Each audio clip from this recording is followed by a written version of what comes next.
Sports. We are Fox. We are St. Louis.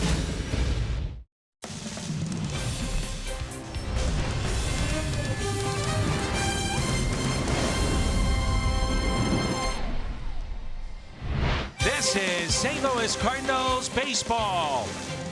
Today from Citi Field, the Cardinals try to avoid a sweep.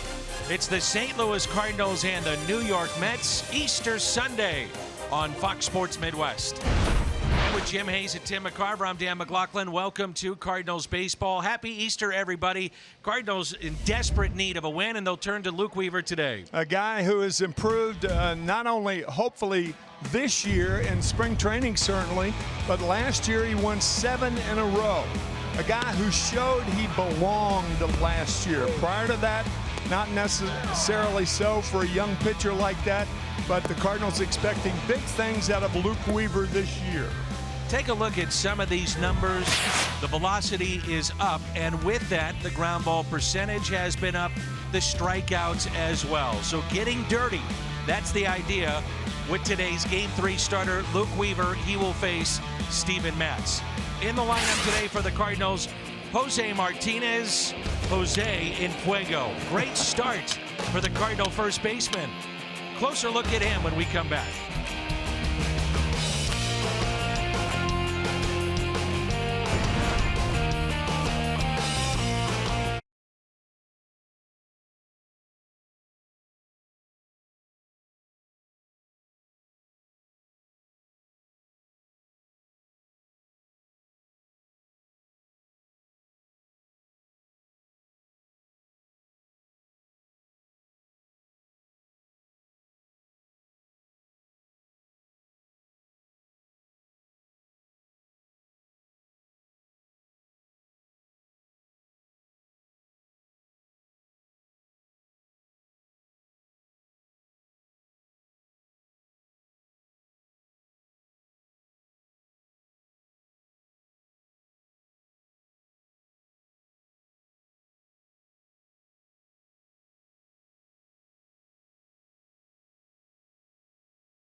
Again for the Cardinals, and why not? He'll bat 5th here this afternoon. Off to a terrific start. 5 for 7 with a home run, and he's driven in 3 thus far in the series. We asked Mike Matheny what has made Jose so special with this start.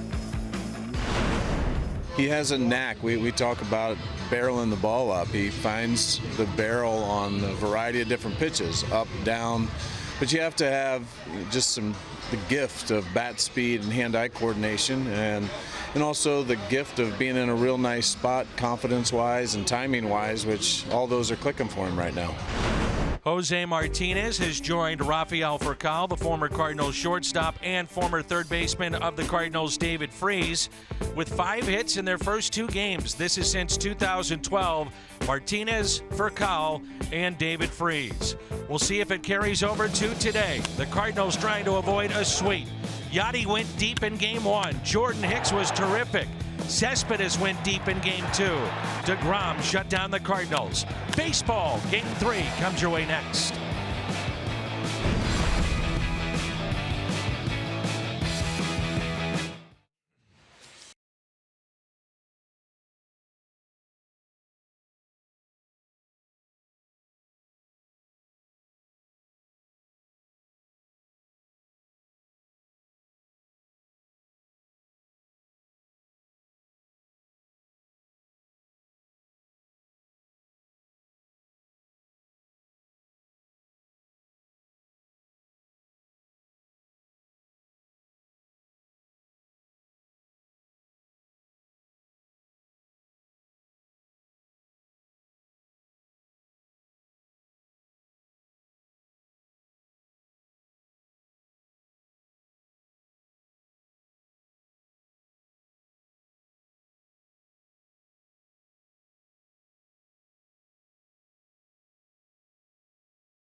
Cardinals baseball on Fox Sports Midwest is brought to you by Budweiser. Wherever legendary MLB moments happen, Budweiser will be there. And by Chevrolet, the #1 selling brand in the St. Louis area. Find yours at your Mid-America Chevy dealer. Cold afternoon, Citi Field. The Cardinals lineup. Dexter Fowler leads it off, followed by Tommy Pham and Matt Carpenter here in the first.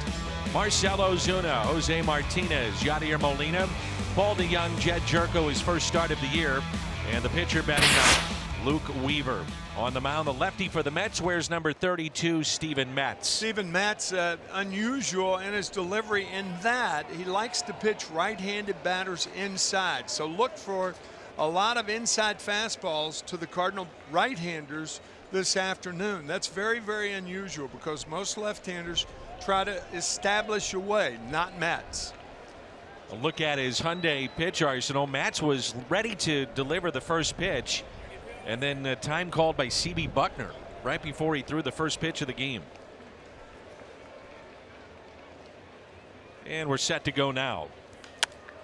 First pitch hit out of play by Dexter Fowler. He's 0 for 9 to start the year with 3 strikeouts, but he isn't the only one. The Cardinals have been striking out at an alarming clip the first 2 games of this series. 27 strikeouts over the first 2 games. That's a bunch. And the Cardinals have been playing catch up for primarily the entire series. They've held a lead for just 1/2 inning of the first 2 games.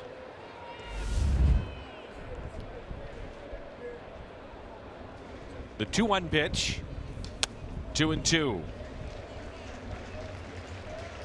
Now, in fairness to the Cardinals offense, you're going against Noah Syndergaard in game 1, struck out 10. A very good pitcher yesterday in Jacob deGrom. It's a very tough 1-2 punch. Have to take that into consideration. So is Matt's. No slowing down there. Trying to think of the best 1-2 punches in baseball this year, and it might be in this division with those two.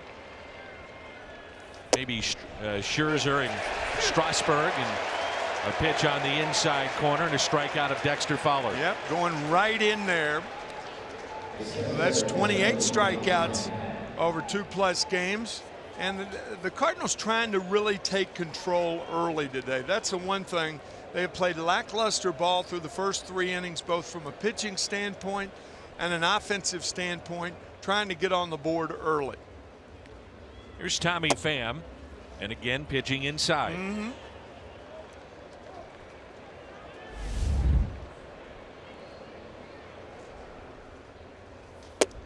Our understanding is that this is a byproduct of the teaching of Dave Island, not just with Matz, but with all his pitchers. Pitch inside. You're right. Dave Island, formerly with the New York Yankees, formerly with the Kansas City Royals. He is one of the better pitching coaches around. 2 balls and 2 strikes. Like the pace of Matz too. Aggressive, gets the ball and goes. A lot to that, Danny. You really set a tone, don't you? Yes, you do.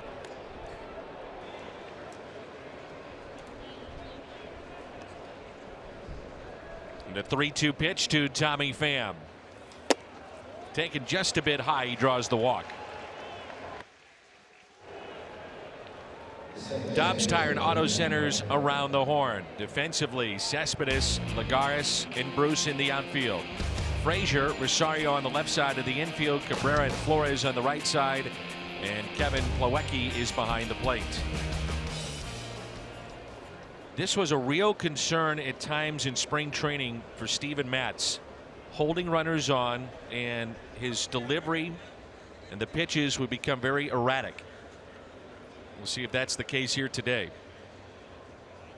Does not have a good move to first base. That deliberate step with the right foot. He's not going to fool anybody. Tommy Pham, the best base runner for the Cardinals. Matt Carpenter at 23 home runs a season ago, and picked up his first of the year yesterday in the 8th inning. 2 for 8 with a home run, a double, couple of runs scored in the series.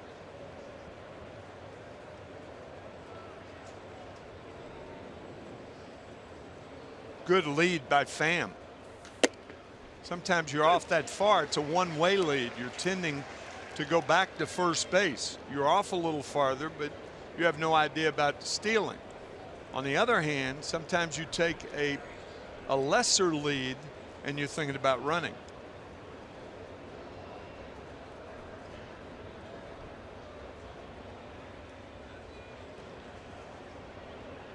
Not much of a move by Steven Matz, just to show it. You can more or less dare Steven Matz to use a good move to go to first base, because he does not have one.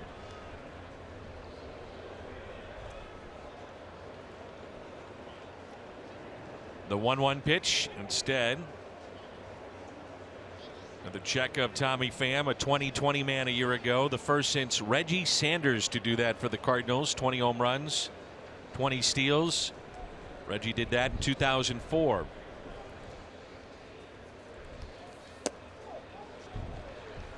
Well, you get the feeling that the Cardinals would like to run just to try to get anything going offensively for their club too. As you pointed out in your keys to the game, get going early. A lot of times animation on the bases is a way to do that, but the Cardinals are not a speedy team, but Tommy Pham, as we said, their best base runner. Now, Pham, you may recall, was picked off 6 times last year. That was most in baseball. But clearly, Matt's worried about Pham, and Matt's is out of the strike zone. Full or 3-1 to Matt Carpenter. And he draws a walk, so back-to-back walks here in the top of the first. Both Matt's and the catcher, Kevin Plawecki, wanted that pitch, but they didn't get it. So 2 straight walks to the Cardinals. That's something they have not seen in the first 2 games. What a situation here with a guy who is hitless and a guy where big things are looked for out of Osuna.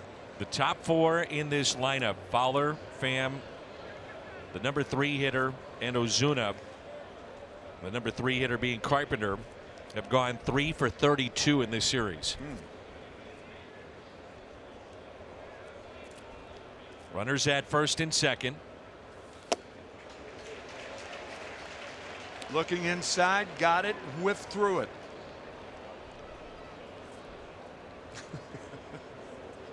Easter balloon. Cardinals are 2 for 15 with runners in scoring position so far. Ozuna would love to change that. Ooh. That was hittable. 0-2 the count.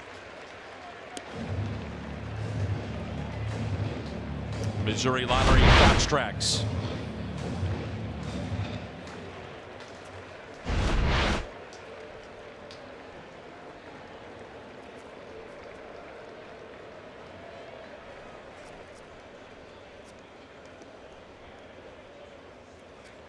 The 0-2 instead of check on Pham at second. Whew, talk about eyewash. It's really slowed things down here with runners on. Yeah, that's a funny thing about speed. It slows down the game.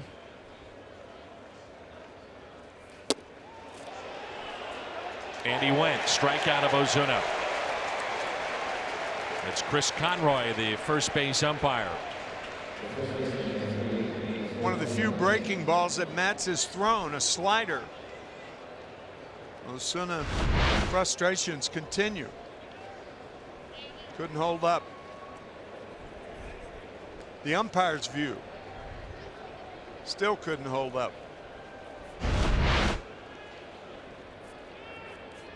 Jose Martinez 5 for 7 in this series with a home run, and he's driven in 3.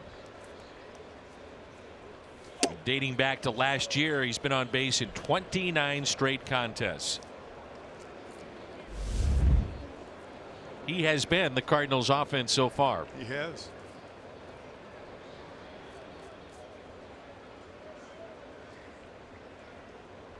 Shade him a bit to the opposite field. 1 ball and 1 strike. Funny, you play him toward right field and you pitch him inside. That makes no sense.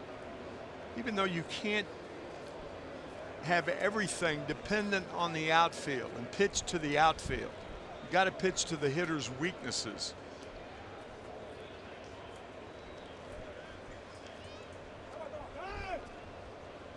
The Cardinals this series in the first 2 games a total of 13 hits, with 8 of the 13 being supplied by Jose Martinez and the man on deck, Yadier Molina.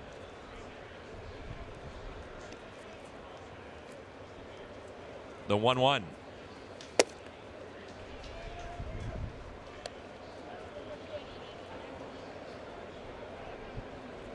A windy day here at Citi Field. Flags are swirling. like the wind's blowing out to right field. Martinez with power to all fields. Pulls it foul.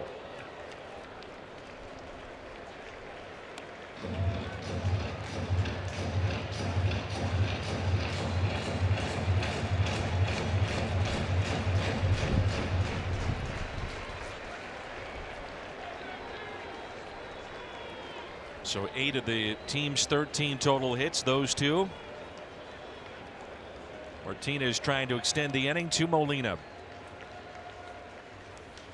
Fights it off the screen that is extended down the dugouts here at the ballpark. Something that all major league teams are doing this year. Clearly a good thing. Protect the fans, especially our young fans that come to the ballpark. And so many people on phones now don't pay attention. That's ripped into center field. Boy, he hit that ball hard right at Lagares. A bullet, but to Juan Lagares. No score after a half inning.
Cardinals, Luke Weaver gets the call today. Luke did something that very few pitchers do. He put on 15 pounds during the offseason to prepare himself for a full schedule and a full slate of major league starts this year. Great spring, as Dan said, and he's ready to go. Mentioned in the open the look of Luke Weaver and how he carries himself. Really just a different feel in watching him pitch. Feels he belongs. Asdrubal Cabrera, the switch hitter, was in the leadoff spot yesterday. He batted cleanup in game 1. The last time that happened, first 2 games of a season where a guy goes cleanup to leadoff, 1915. First 2 games of the season. Well, it is odd to go from cleanup to leadoff. And clearly he's a better leadoff hitter because he was 0 for 6 as a guy who batted 4th, and then 3 for 3 yesterday afternoon. He's a good player. Last year the Mets had him at savvy. Excuse me, Dan. Well, they had him at third base, and then he said, I want to play third. They move him back to second, and he said, well, I guess I'll accept it. They went out and signed Todd Frazier. The changeup taken low, and it's a full count.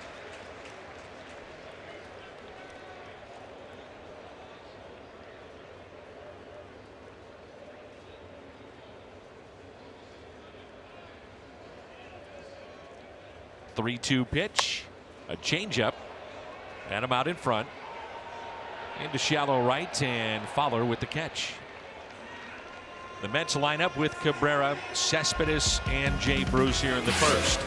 Todd Frazier, the cleanup man. Wilmer Flores, Kevin Plawecki, Juan Lagares, Steven Matz, the pitcher, batting 8th, and Ahmed Rosario is batting 9th. Tell you, when you throw a 3-2 changeup early in the game, that allows you to throw the fastball 3-2 later in the game. So Cabrera way out in front, flies out to right field, but Molina understands that sets up everything for the middle innings and late innings if Luke gets that far. And a ball to Cespedes. Looked to be a pretty good pitch. 5th inning home run yesterday and drove in 3 in game 1. 1 ball, 1 strike.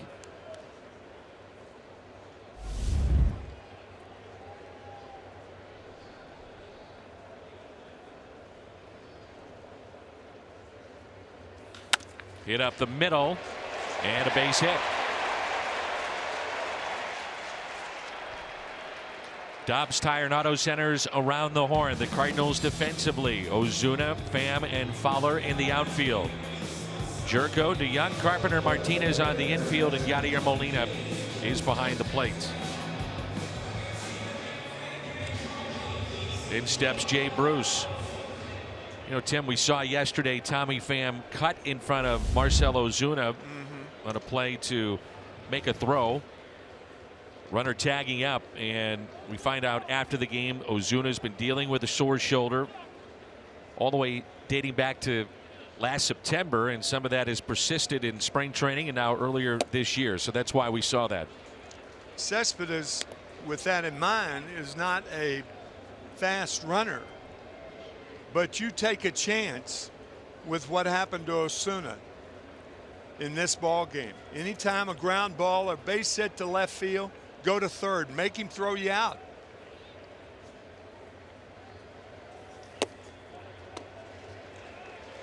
Two balls, no strikes. Tommy Pham coming all the way from his position yesterday on a play at the plate and cutting in front of Ozuna, so he made the throw and not Marcell. Out to center, Pham with the catch. That was a bullet too.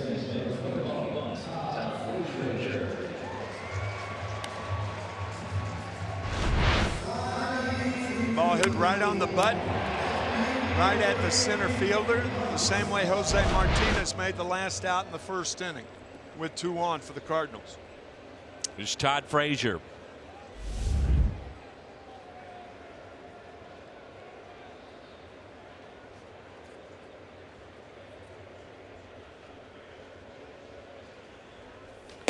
Thursday, his 12th opening day in the big leagues. Said it was more meaningful for him, a New Jersey native. All the family and friends here at Citi Field. Todd played in the Little League World Series. He said his parents always used to go to his games, and he played collegiately at Rutgers. He's one of 20 Rutgers graduates that have made it to the big leagues.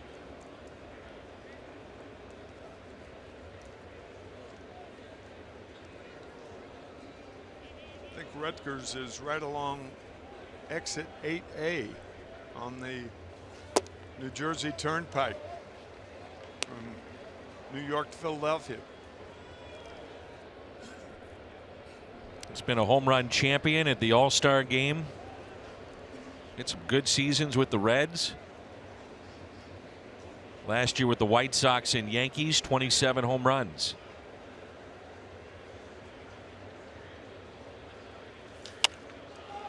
Popped up. Martinez giving chase. Out of play. They signed him, Tim, to a 2-year deal, which probably tells you that the playing days for David Wright, you would think, are coming to a close to give a third baseman a multi-year contract. Yeah, well, Terry Collins, the manager of the Mets last year, the 68-year-old Collins, said that, you know, David, you've got your life to deal with now after your baseball playing career. Forget the baseball. That's secondary. The back issues have turned into serious neck issues. Right. He's still listed as the captain of the Mets. Everybody talks about, oh, good base running. Great base running by Cespedes. That ball in the dirt. Yadier Molina did the best he could to pounce on it as soon as possible. But he had to go around Frazier.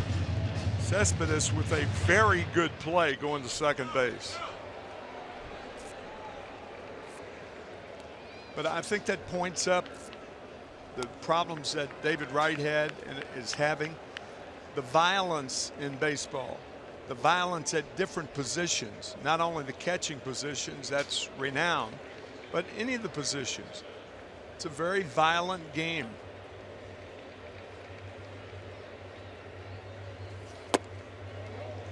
Just missed again on the 2-2. Matz and Weaver not getting that low strike. See where Yachty catches it again. For those that have just tuned in, we have the strike zone that's up with the box, and when it pops up, that's where it crosses the plate, not technically where it's caught in the glove. 3-2 pitch and a 2-out walk.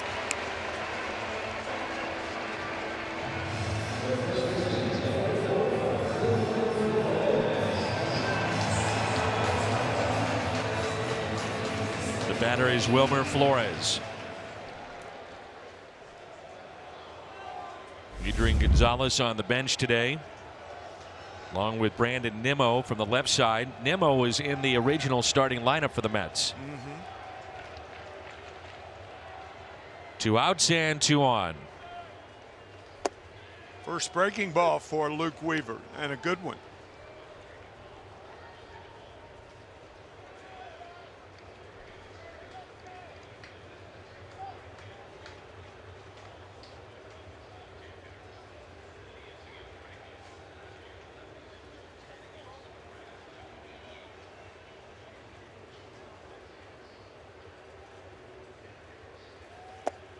Went back with it again.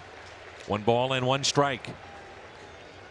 Luke Weaver out of DeLand, Florida, the same hometown of Jacob deGrom, Chipper Jones, and umpire Ed Hickox. Chipper headed to the Hall of Fame. One of 6 chosen to HOF. Vladimir Guerrero, Chipper, Jim Tomei, Trevor Hoffman, Jack Morris, and Alan Trammell. All headed to Cooperstown.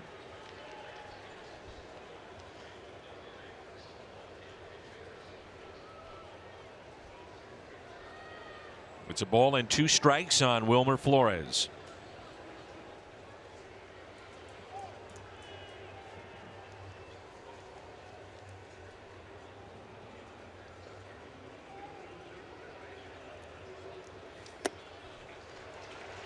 Mentioned Terry Collins. He steps aside. Mickey Callaway, first-year manager, takes over. Spent the last 5 years pitching coach under Terry Francona with the Indians. First managing job was in 2008. He was the head coach of Texas A&M International. There for 1 season. Went to pitch again in Taiwan to finish up his playing career and then joined the Indians.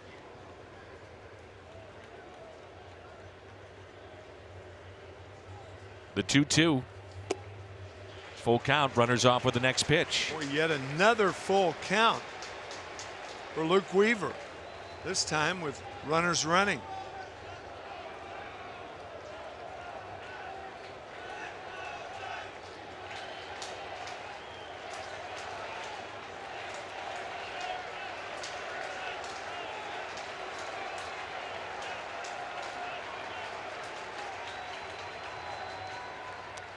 Fouled back.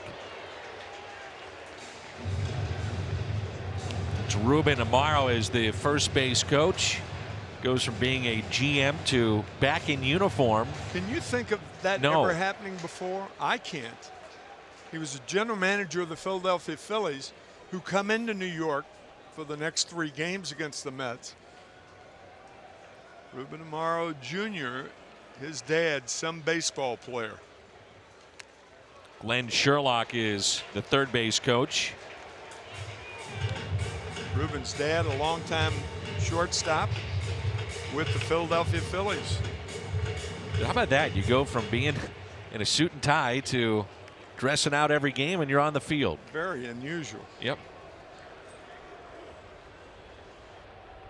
It's another 3-2 pitch, number 26, the first inning for Luke Weaver.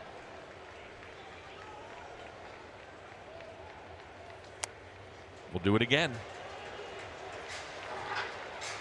Tim mentioned the other day Wilmer Flores, a fan favorite, thought he was traded at one point, was in tears. The cameras caught that a few years ago. He was so emotional. We had 18 home runs a season ago, and a lot of that done off the bench. Big moments for the Mets. Fans care about players that show they care. Absolutely. This will be the 9th pitch of this at bat. Struck him out. Went with the breaking ball, and Luke Weaver gets the strikeout. We ended the second. Mets strand 2, and there's no score.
Molina.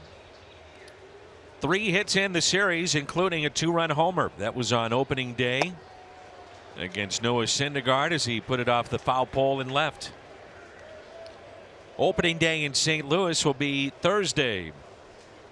We'll come your way at 4 o'clock with a 2-hour pregame show. You'll see all the festivities with the Clydesdales, the Red Jackets, the Cardinal and Major League Baseball Hall of Famers. And the 1-1 pitch. 1-2.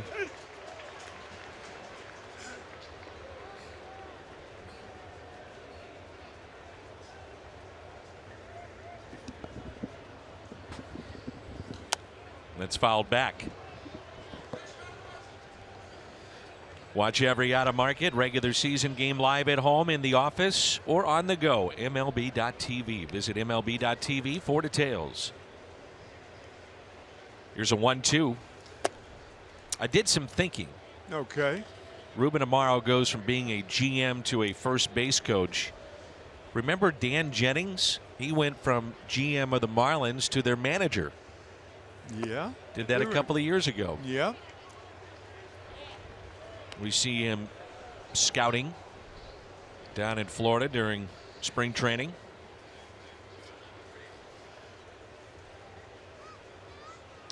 Three-2 pitch, lifted in the air out to center. Lagares back. Ball carried all the way to the track.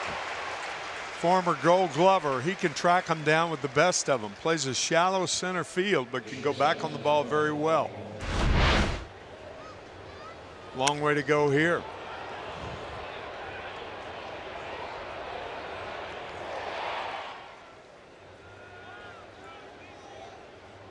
Mentioned opening day on Thursday. Still a handful of tickets remain at Cardinals.com. For always one of the more special days throughout the regular season. Opening day in St. Louis. Play the Diamondbacks 3 games. Thursday, Saturday, and Sunday. Diamondbacks off to a good start. They've won 2 of their first 3.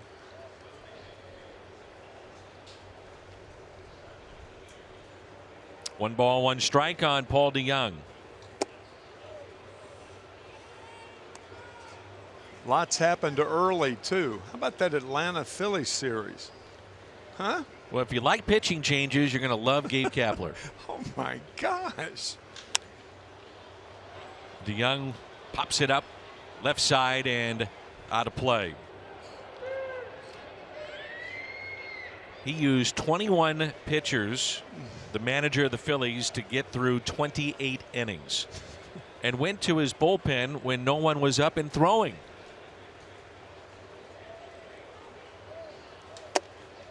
Now, I understand and I agree with some analytics, and the analytics will tell you you get a starter out after 2 times through a lineup and the various things, but he has taken it to an extreme. Yeah. That's out of play. But think about that. 21 different pitchers to get through 28 innings. You're in game 3, and he had to go to a position player. Yeah. In game 3. Already. Now, that should never happen. Unless it's the heat of August or something. DeYoung with a fly ball out to deep left field, and that will be his first of the season. Long home run for the Cardinals shortstop. Boy, and Matz is furious with himself. Probably location, but he came inside to the wrong guy that time. Paul DeYoung just ate the Mets up last year. Couple of hits in the first 2 games, but his first home run as the Cardinals take the lead. That's a high fastball right down the pipe. 7-pitch at bat, and the home run comes on the 3-2.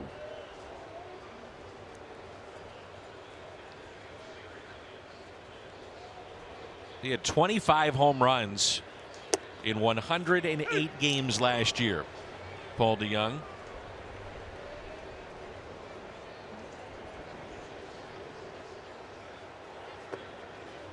A pitch in the dirt to Jed Jerko. High fastball, middle of the plate, 92 mile an hour. Hit me. Hit me hard.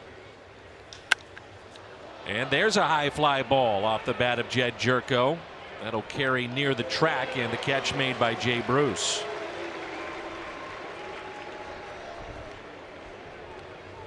Fifth career home run against the Mets in just 9 games for Paul DeYoung.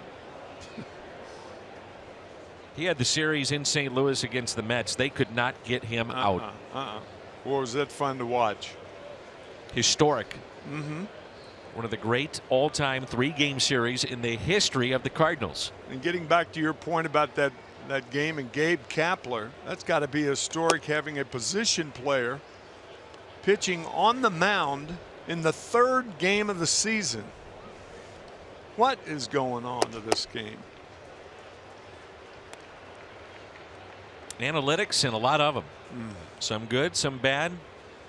Some people love it, some don't. Mike Maddox, analytical in his approach with pitching, and I asked him, I said, well, how do you do it? You know, what do you use it with? He says, well, I always go with the eye test, but say a guy has a good curveball, I look at his spin rate, and it says, yeah, that's a good spin rate. So it shows and proves to me what I'm seeing with my eyes. He said it's more proof for him in what you're trying to see. That makes a lot more sense than just blanket use of analytics, as is sometimes the case. Or sometimes the case. The 2-2 pitch now to Luke Weaver. Fouled back. Luke can swing the bat a little bit.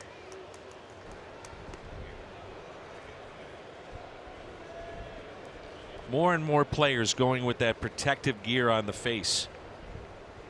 Makes sense. And he strikes out. Third strikeout for Steven Matz, but the home run by Paul DeYoung, no doubter.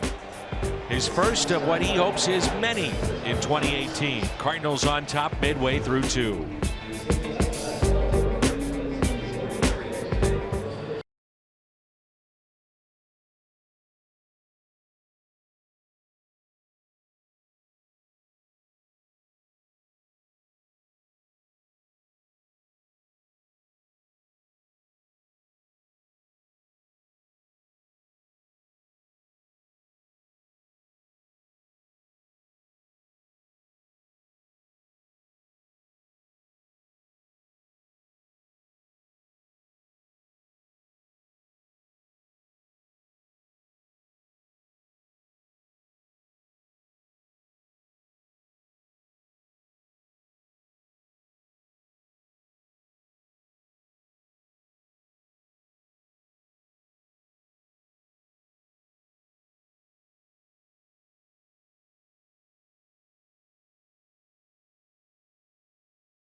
Dan, I asked new Cardinals pitching coach Mike Maddox what impressed him the most about Luke Weaver when he saw Luke throw live for the first time. He told me without a doubt it was Weaver's aggressiveness. Maddox told me, quote, I saw a guy who comes at you like a little Tasmanian devil and challenges you. Maddox says Weaver has great stuff, throws his curveball for strikes and everything, but Maddox said, I like that he really believes in his fastball. But he said the thing that makes him special is the way he competes. Dan, a little Tasmanian devil. I like it. And he does compete. He goes right after you when he's right. Kevin Plawecki. Fastball low and a little bit outside for ball 1.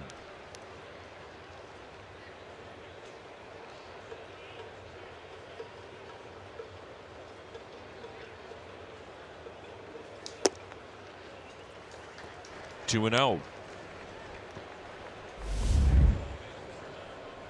Last Mets manager to start 2-0, Joe Torre, 1977.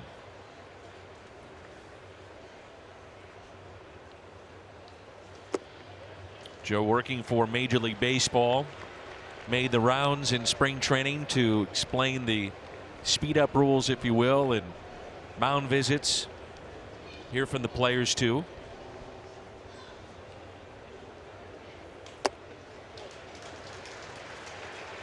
Second walk issued by Luke Weaver.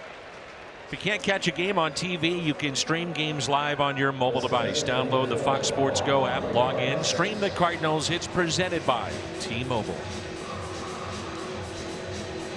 Well, that is something that we have heard about from Luke Weaver. He disdains walks. He said, I hate him. I don't want to be around him. I don't want to deliver him.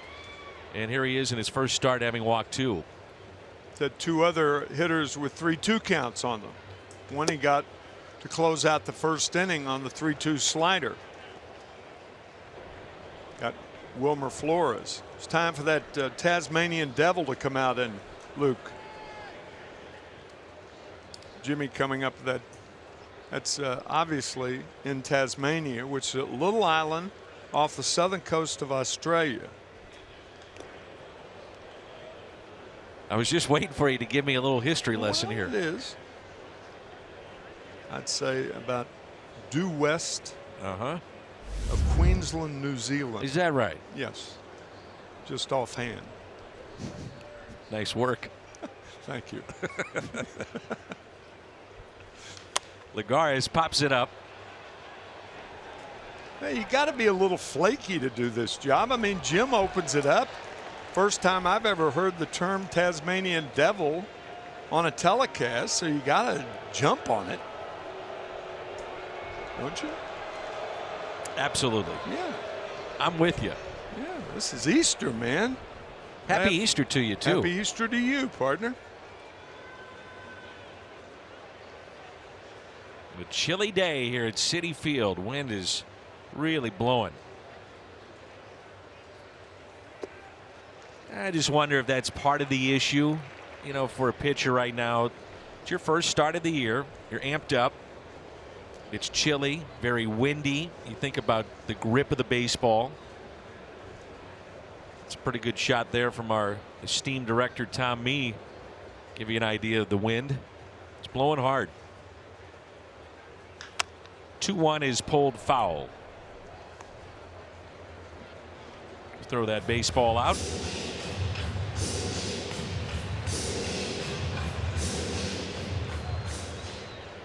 Always healthy for young players, particularly pitchers who are amped up anyway, to take that step back.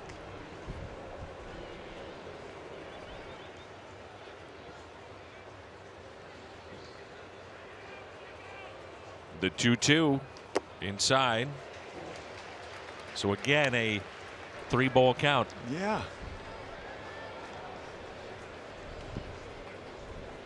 The way things are done nowadays, you get your pitch count up.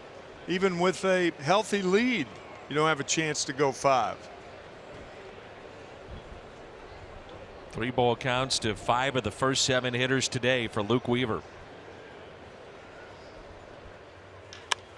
And a fly ball hit to Tommy Pham in center, battling the sun, and makes the catch. That's the first out. Arcia drive to success. Best winning percentage since he took the job in 2012, Mike Matheny. You know what?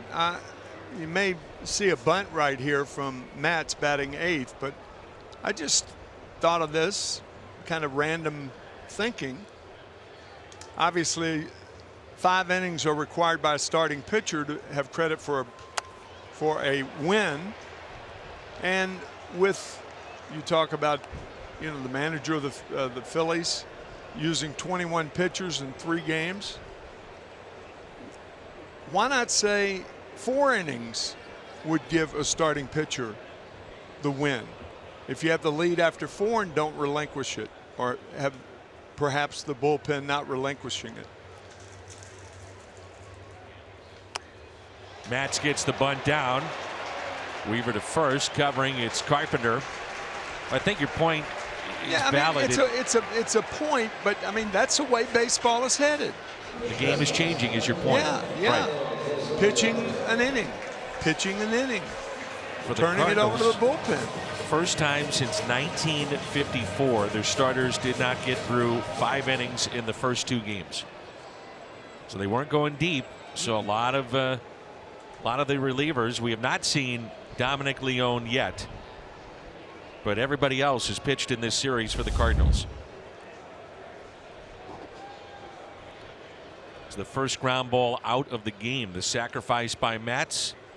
Here's Rosario. Breaking ball and a strike.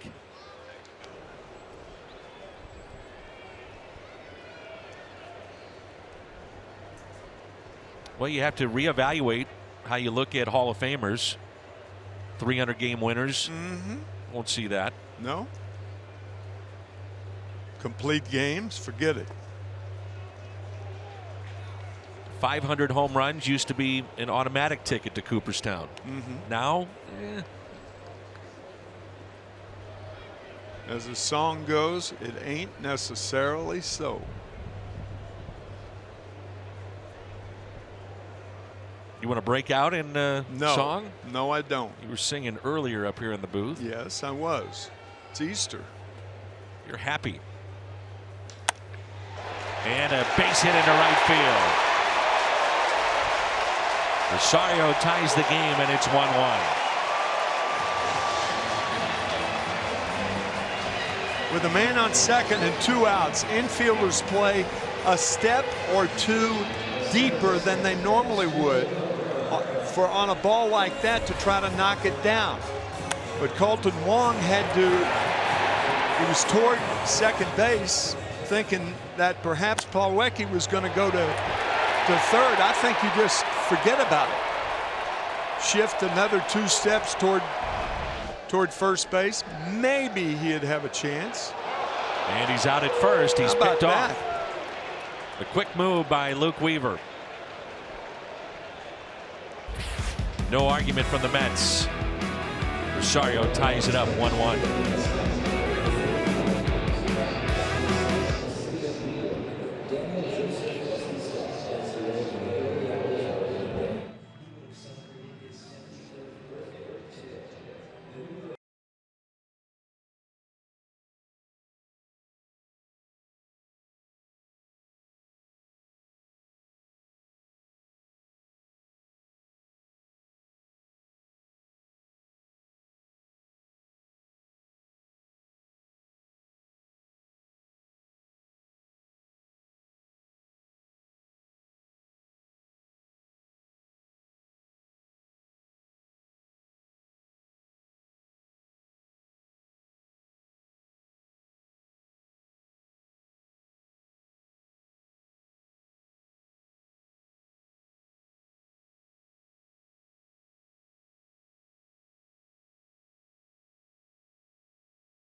Items for just $3. Better burgers, better prices, Steak and Shake. BJC Healthcare, the world's best medicine made better. And by Toyota, let's go places. The busy city of New York. Cardinals after today will fly to Milwaukee, be the opening day for the Brewers tomorrow. We'll see the debut of Miles Michaelis against Zach Davies, who was a 13-game winner a season ago. Fowler struck out first time up. It is a good Milwaukee Brewer team they're going to face too. Pretty good lineup. Yep.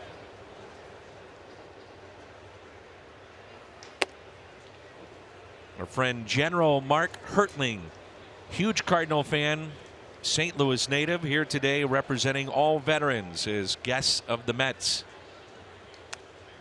Wonder if he snuck in with his Cardinal red.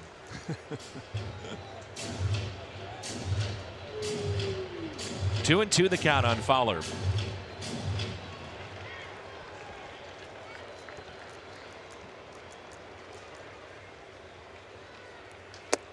And a strikeout of Dexter. He's 0 for 2. Cardinals Hall of Fame voting is live now through April 12th. Head to cardinals.com/HOF to see the ballot. Vote for your favorite players. Special thanks to Edward Jones for sponsoring the Hall of Fame and the annual voting process.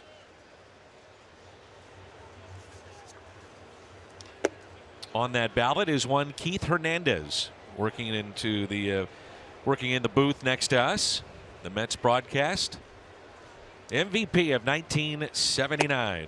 Shared it with Willie Stargell that year. Best first baseman I have ever seen. Soft hands, mobile, all over the place. What an infield with Tommy Herr at second, Ozzie Smith at shortstop, Ken Obertfell at third. The 2-1. 3 balls and a strike on Pham. He said it would be the icing on top of the cake if he could go into the Cardinals Hall of Fame and wear that jacket. Yeah, it's funny. Keith has a book. We were talking about it on Thursday. He has a book out. And as you said on Thursday, most of the book's about his time with the Cardinals. Right. Not with the Mets. There's a base hit for Pham into right, on base for the second time. Said he really dives into his time with George Kissel, yourself, some of the others, Al Raboski. I'm Keith Hernandez is the name of the book, and it comes out in a couple weeks. We always enjoy visiting with him. He's fun.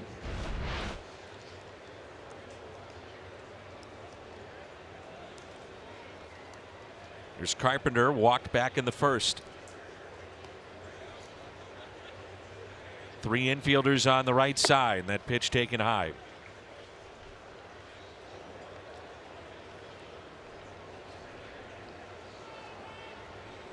Thing about Matt Carpenter, he's less inclined to continue to pull left-handed pitching like he does right-handed pitching. Left-hander against a left-hander is more inclined to go the other way. Reason for that front shoulder, you have to, in order for a left-handed batter to hit a left-handed pitcher well, you have to keep that front shoulder in there, and that directs the ball up the middle or the other way. Pham is running on the 1-0, and a stolen base, ball into center. And Tommy Pham has a steal.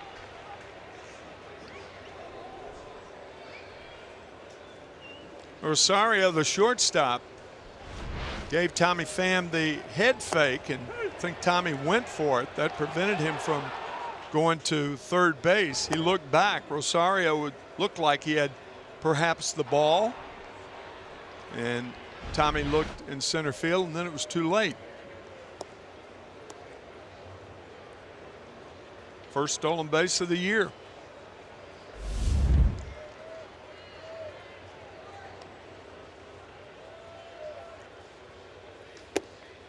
Pitch taken high. Kubota power stats concerning the Cardinals second baseman today, Matt Carpenter.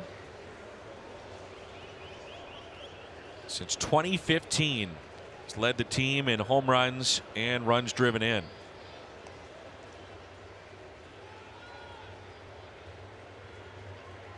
Pham dancing out there at second. 2-2. Steven Matz from Stony Brook, grew up on Long Island. Local hero in that area. Even have a sandwich named after him.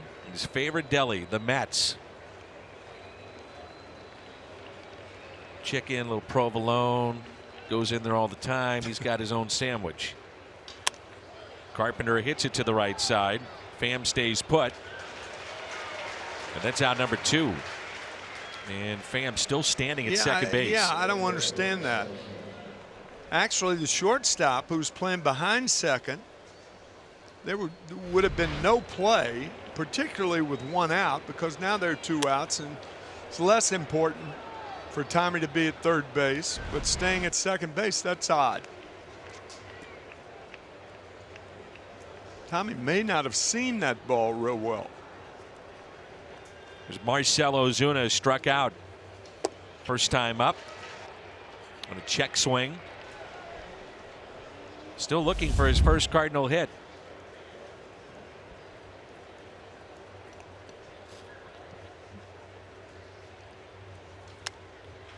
Last year, big numbers for Ozuna. Marlins uniform, not only overall, but in particular against the Mets. Yeah, I mean, there's got to be something, Dan, to the fact that he's pressing. I mean, new ball club. I mean, you can't take that out of the equation. Down in the count, 0-2 again. Ozuna down the left field line. That ball is fair. His first Cardinal hit will drive in Tommy Pham. Marcell on his way to second, in there safely with a double. 2-1 Cardinals. Now take a deep breath. And I'm sure he does. Or something similar to that. Breaking ball from Matz, hammered down the left field line. The Cardinals retake the lead on the first RBI, first double, first hit for Marcell Ozuna.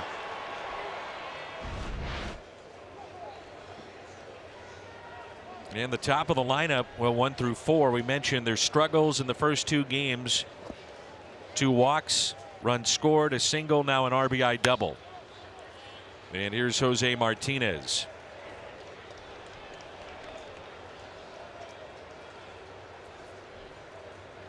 Martinez lined out to center field first time up.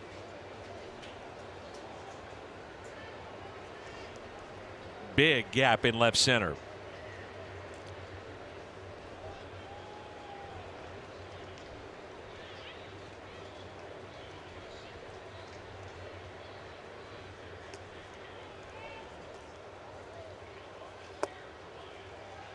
Oh, 0-2.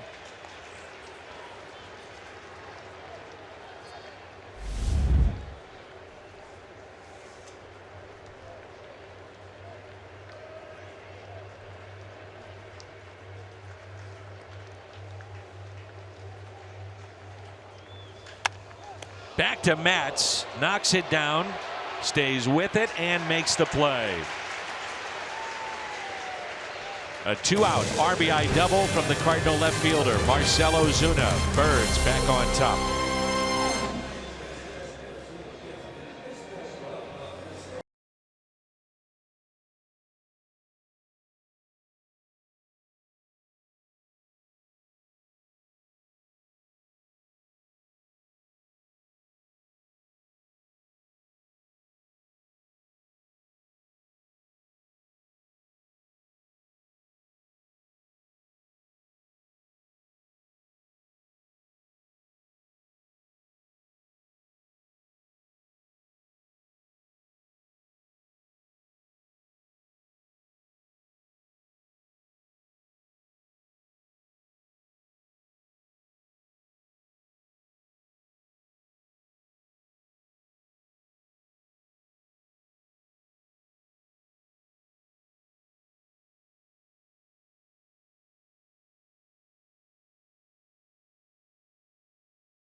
bat acquired in the offseason gets his first hit, RBI. So he drives in Tommy Pham to make it a 2-1 St. Louis lead. All the Cardinals were so happy. I think the team as a whole forgot that that was the third out, and they've got to go out for defense. They were so happy for Osuna. There's a base hit. Leadoff man Cabrera. The Cardinals in this series twice have had the lead, and yet once they get the lead, they can't finish the inning with the lead. Matter of fact, the third time if you include today. Luke Weaver would like to change that. Brings in Cespedes. He singled to center field first time up. And again, Weaver working from the stretch. He's basically done that all afternoon. Since retiring Cabrera, the first batter up on a fly to right.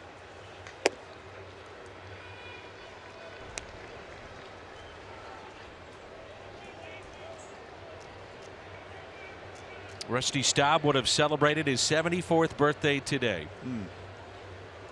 The Mets wearing the commemorative patch on the right sleeve of their jersey to honor Rusty Staub. He was in his 19th year as a club ambassador. Very philanthropic in this area. Did so much for first responders, raising $17 million for those that help society in and around New York City.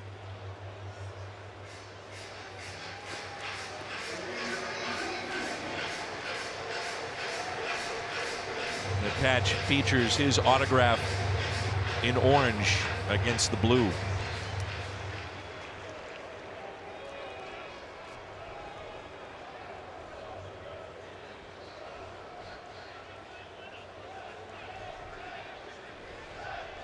Two balls and a strike on the Mets left fielder.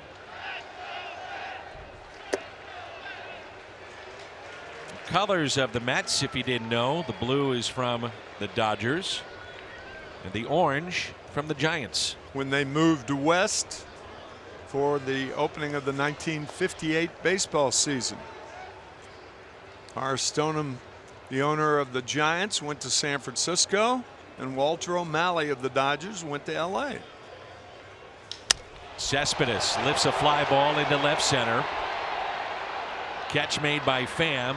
Cabrera, smart play by Pham, knowing that he might tag up, got it back in quickly. Hurried. Join T-Mobile, score free, MLB.tv all season long. Sign up now through April 2nd, T-Mobile.com/MLB. 62 and 63 they played in the Polo Grounds, and then Shea Stadium opened up 1964.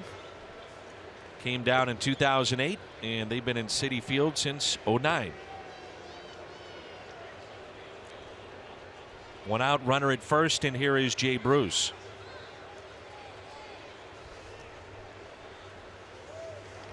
Mentioned Rusty Staub and all the charitable work that he had done, and Jay Bruce has done that as well. In particular, children with special needs. His sister Kellen lives with mental disabilities. Those two are extremely close. Jay told me one time when he was in Cincinnati, his sister calls him about 10 times a day. They talk. That's great. And he says, it makes me keep everything in perspective. That's quite the shift they got him right here in the infield of the Cardinals.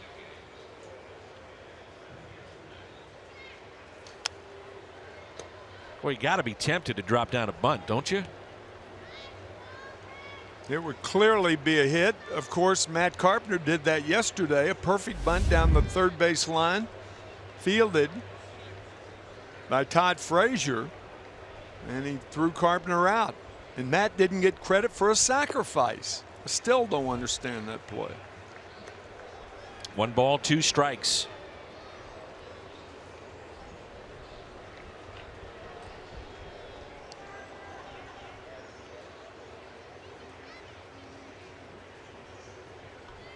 Bruce fly to center first time up. Lifts a high fly ball into center. Pham again backing up. And again Cabrera showing that he might tag up, and a strong throw by Tommy Pham.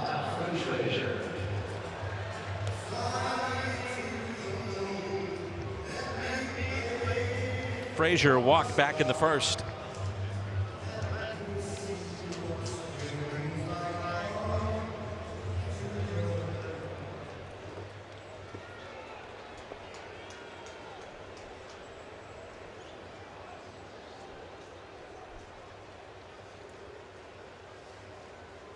Runner at first is Cabrera. With 2 outs here in inning number 3. See Molina a couple of times hold that pitch. That means he's questioning all-plate umpire C.B. Buckner. Getting a little frustrated. That's his way of doing it without saying it. Don't want to show that umpire up.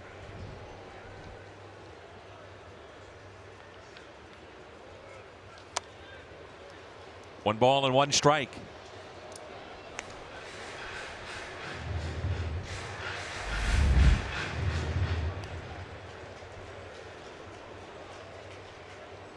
Last year, Molina led the league in innings caught.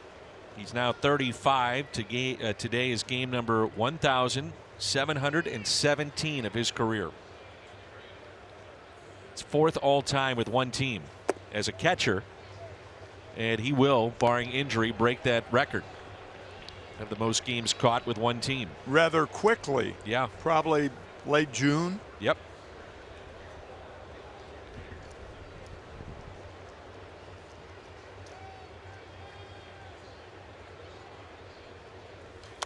Two strikes on Frazier.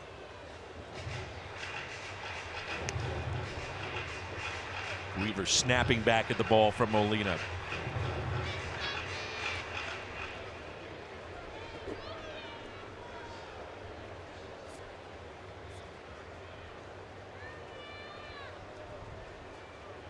Our buddy Rick Ankiel, who'll be on the pre and post game shows this year, will be with us in the 4th inning here in the booth. Tapped foul by Frazier. He's promoting his book, The Phenomenon. He was on Fox and Friends here in New York this morning and said, well, I'll just stop by Citi Field before I head back to Florida. And why not? We'll visit with Rick. I've told you, you got to read the book. Haven't read it yet. It's tremendous.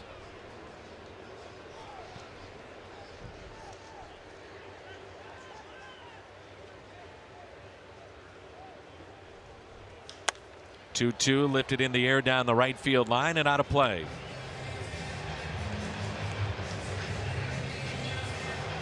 This will be the 7th pitch of the at bat coming up. Seems like Todd Frazier is having problems with that fastball of Weaver's. Kind of fighting it off as opposed to swinging at it. I'd be reluctant to go to a breaking ball here.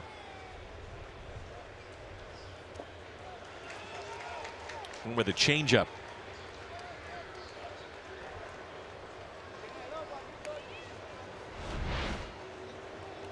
Good play by Yadier. The ball in the dirt.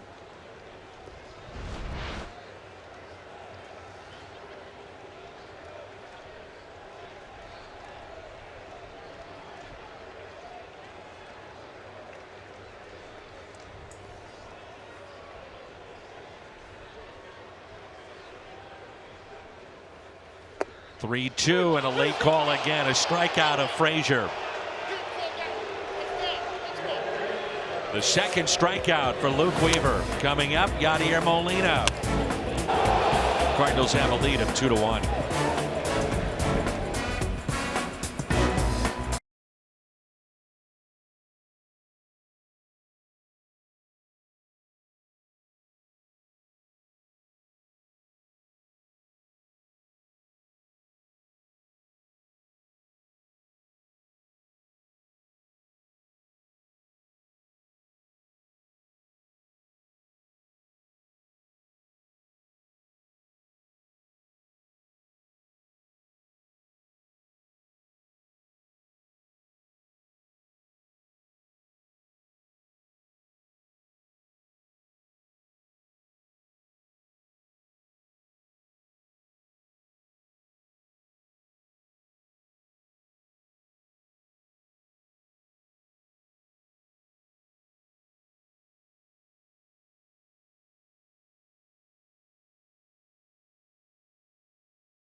high school in St. Louis and being recognized. Yeah, Brother's recognized boy. by all those here with the Mets. That's Rick Ankiel, Tim McCarver. I'm Dan McLaughlin.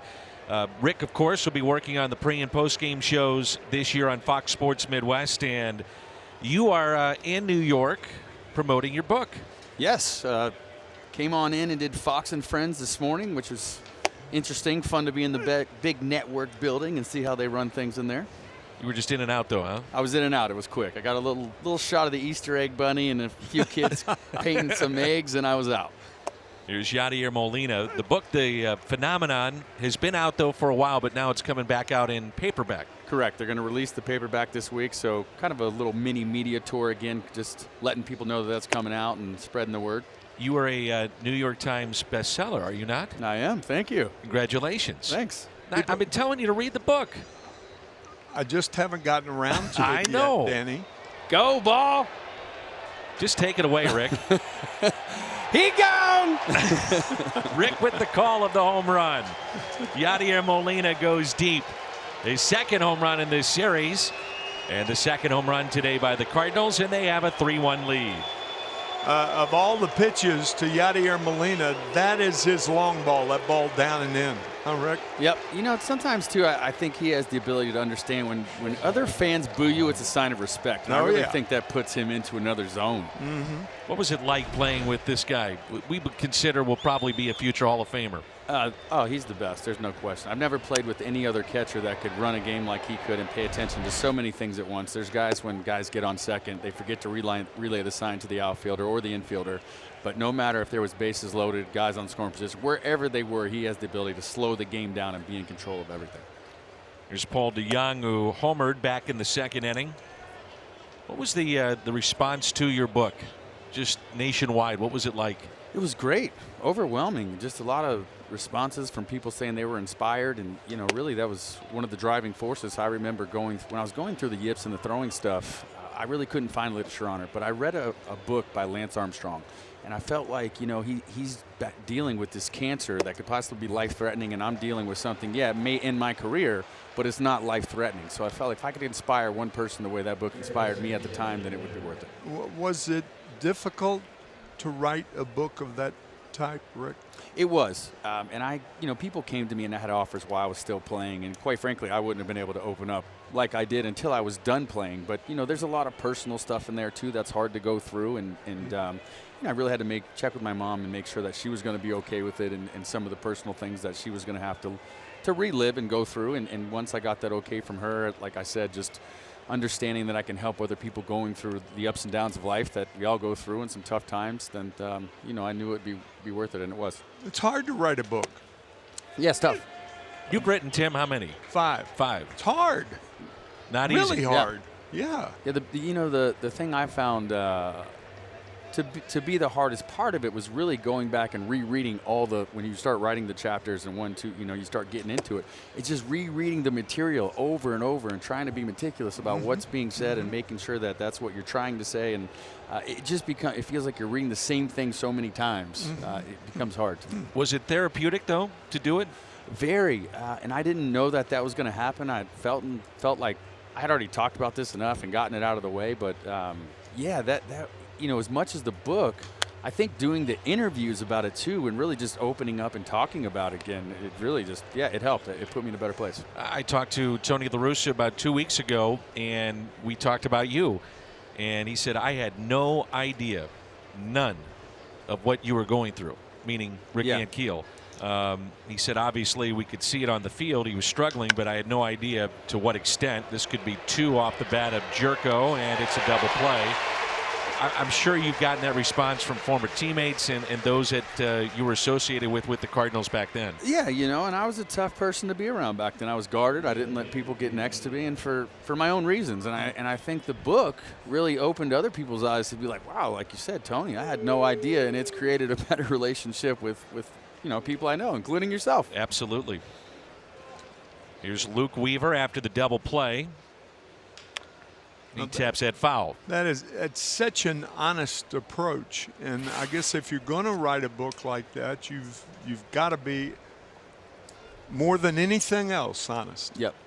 Yeah, I felt that was really important, especially because if you are talking about the things that you went through like that, the ups and downs, what it was for me, when somebody else who's going through something similar is reading this, I felt like it's important for them to understand and know what that truth was and what you were going through day in and day out and what it was mentally for me, or how is it going to help them. When you were right, did you enjoy pitching better, or did you like being a position player? Great question. I like them both for different reasons. As a pitcher, I felt like my relationship with the hitters were more intimate. And for whatever reason, as a hitter, it just felt like, there's just another pitcher out there. I really didn't get into those personal battles as much. But it's fun to dominate a guy on the mound, and it's fun to take a person deep. So, What'd you have, 9 no-hitters in high school? 9. 9. Dominated a lot of guys.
Stadium, April 20th. Purchase of a theme ticket, you'll receive an exclusive Grateful Dead inspired Cardinals t-shirt. Grateful Dead night tickets on sale now at cardinals.com/theme. Rick Ankiel, our guest. Tim McCarver, Dan McLaughlin with you. Luke Weaver just got to the mound, and we saw last inning, top half at least, Yadier Molina go deep, and his second home run in this series. StatCast. That's that look Steven Matz had immediately, right, Rick? Yep, he knew. And then he went, oh. He knew. As soon as it hit the barrel, he knew. Want to grab it and get it back, but you can't. Here's Wilmer Flores to lead it off for the Mets. Home half of the fourth. The 2-run lead, the largest of the season so far for the Cardinals. I'm curious, what advice would you give Shohei Ohtani, who's trying to make it as a two-way player with the Angels? That's a great question, Danny. And he starts today. Yeah, to trust his stuff. Go out there and trust your stuff. As a pitcher, I mean, you hear everybody saying that the fastball plays. It's triple digits when he wants, but just have fun with it. I know he's adjusting more than just coming to the United States, but just adjusting to baseball in general. And I mean, that can be tough. I mean, you think about all the things he's going through beyond what he's going through on the field. Would you tell him to give up one or the other? Absolutely not. Go for it. Go for it.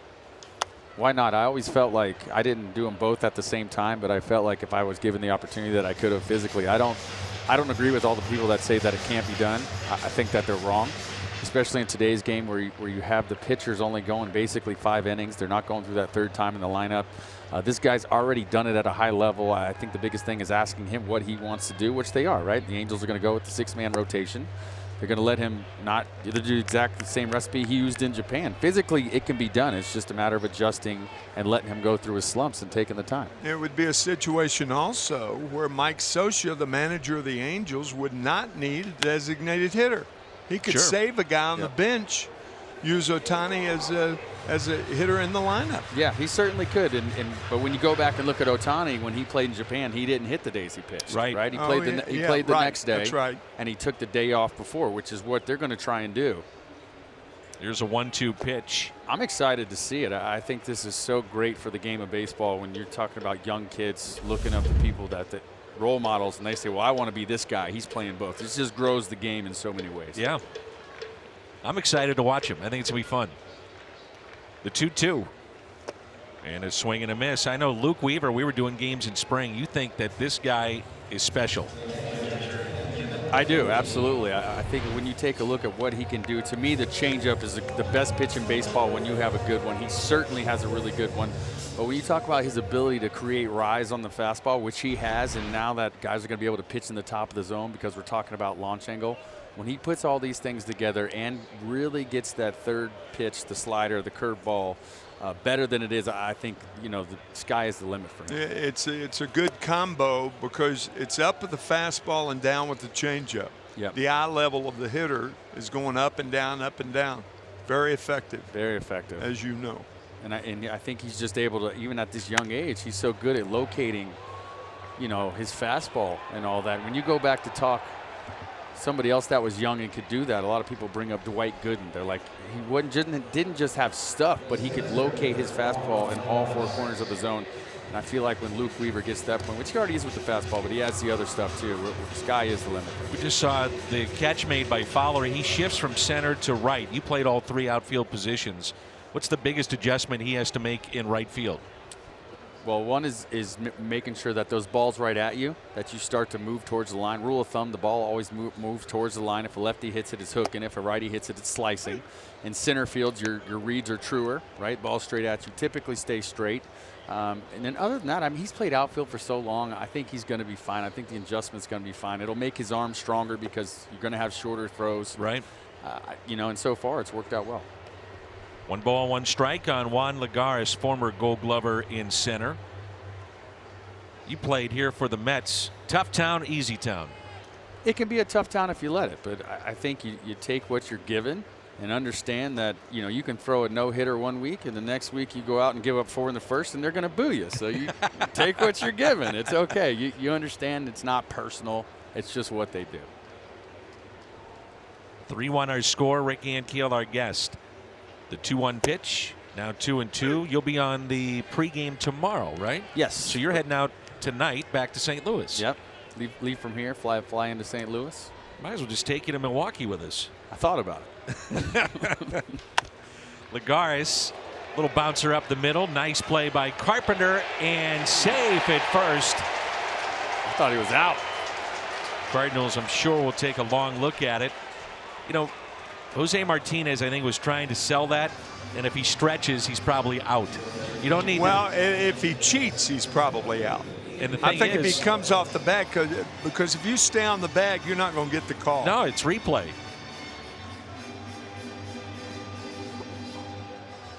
Well, from here, he sold me. I'm with you. Thought he was out. Cardinals will not challenge, so a base hit for Juan Lagares, and it brings in the pitcher Steven Matz. Well, past Weaver and Matt Carpenter, we've seen several plays at third base where he's not shown a strong arm. Of course, even healthy. But, on that play, he looked out. Yeah, he did.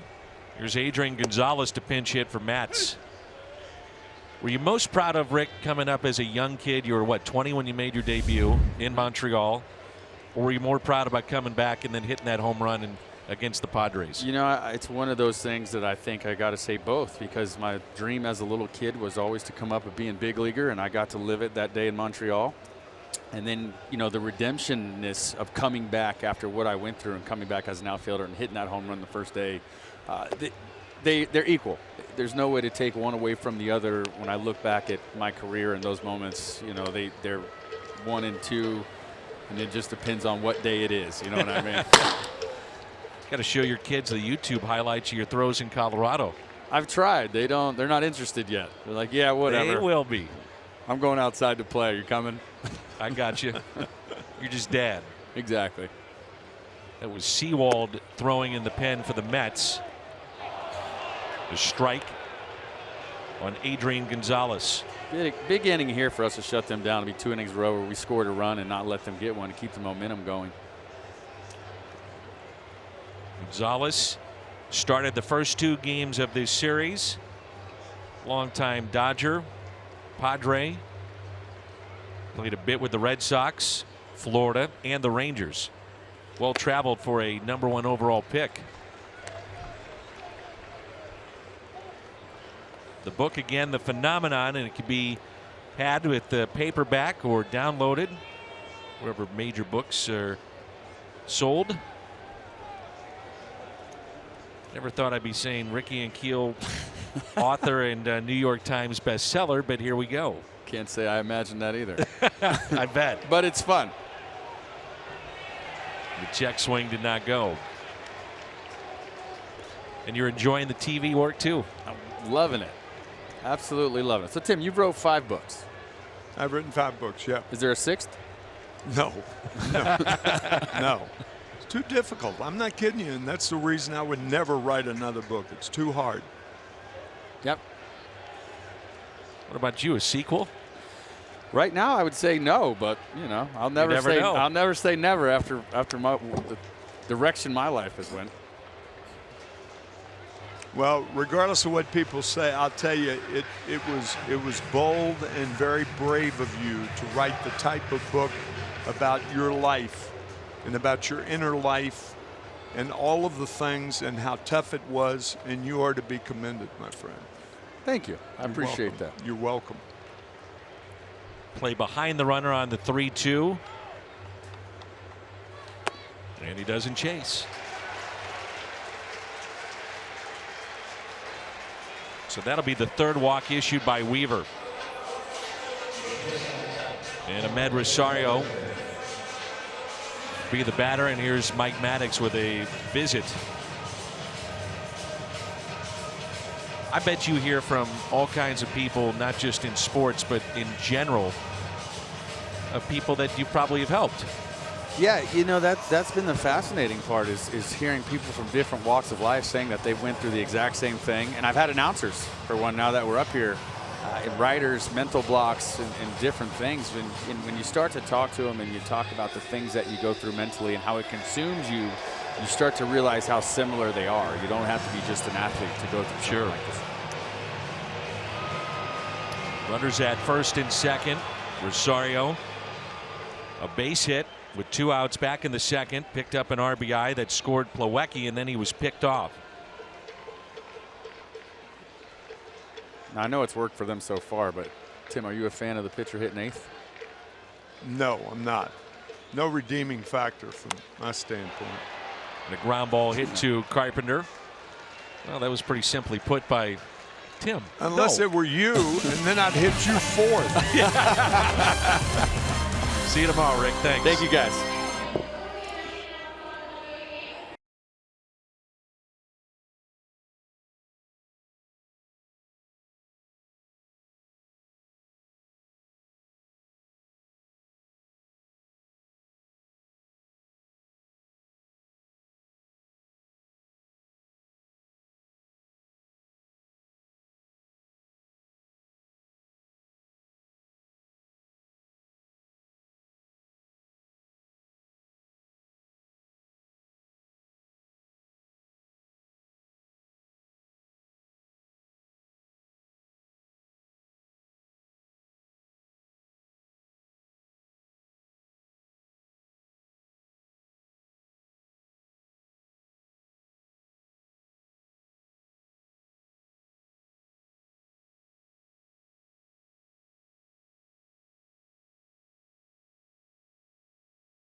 All right, fellas, thanks. Here's Dexter Fowler.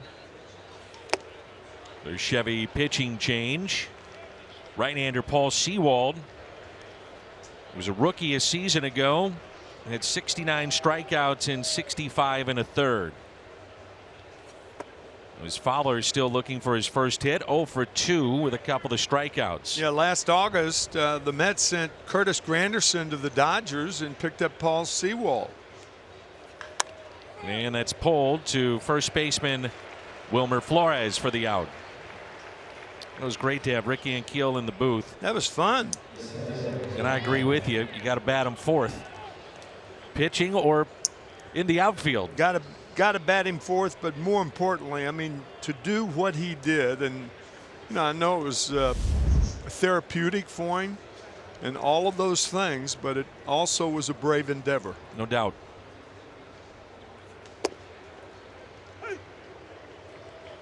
He was very tough to get to know as a player, and we've become very close in the last couple of years, and now he's back with the club and working in various roles. He did some of the mental aspect coaching type things, mental coach, if you will. Was with the Washington Nationals. He's had a lot of agents reach out to him and do that, but he wants to kind of branch out and do more of the television work, and does a really good job. And a really good guy. Well, I found it in my 5 years working with you very therapeutic. I sitting bet. next to you. I bet. You have no idea what it's like from my perspective.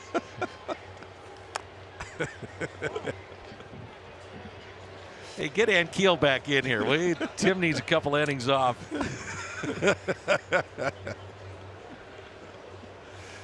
Well, that hurt a little bit, you know? What do you mean? No, I didn't mean for it to hurt. I said it's therapeutic. Just teasing around.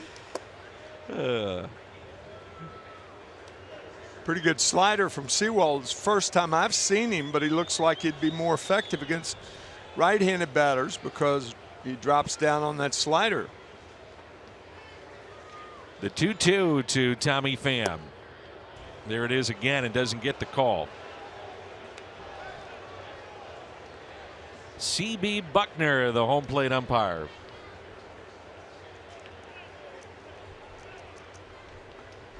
The 3-2 pitch. Pham walked back in the first. Singled to right in the third. Picked up his first steal of the year and then scored on the double by Marcell Ozuna. Two real good at bats, the walk and the base hit the other way. Using all parts of the field in which to hit. That's a Tommy Pham St. Louis fans got used to last year. And Pham out to left, and that drops in for a base hit. Trapped by Cespedes, then kicked forward, and Tommy Pham on base for the third time. So 3 good at bats by Tommy Pham. Cespedes did not get a good jump on that ball. It was a tough play because it was sinking fast on him. Tommy hitting the top half of the ball. A lot of sink, and Cespedes can't make the play.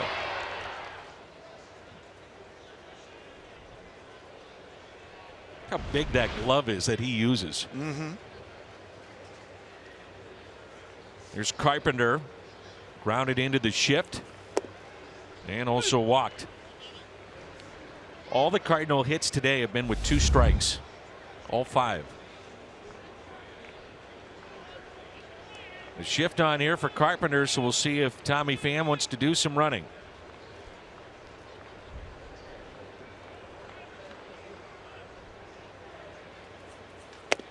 I've seen it where some guys pick off the defense by stealing second and not stopping and going to third. No, yeah, you can do that. But I'm sure Todd Frazier, an experienced third baseman that's playing in that shortstop area, is alert to that. And if he does steal second, he'll hurry to third. You know, but the thing is, Mike Matheny does not like to hit and run. And Matt Carpenter, for me, is a perfect example of a guy who can, particularly with a ground ball pitcher like Sewald, hit and run and use him with Pham speed. 3-1. Tommy Pham, we were talking to Mike yesterday about the constant battle that he goes through with his eyes daily. Just not sure every day how that is going to respond. Day games are tougher than night games for Tommy.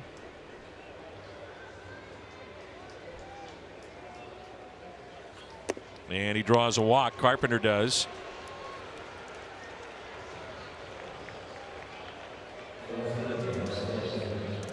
Back in the third inning, Tommy Pham picked up this base hit to right.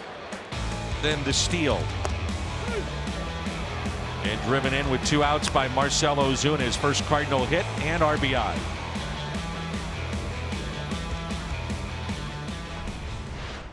Cardinals have received 4 walks today.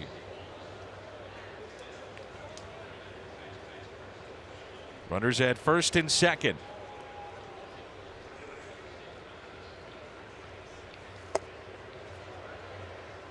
And stays away from that slider.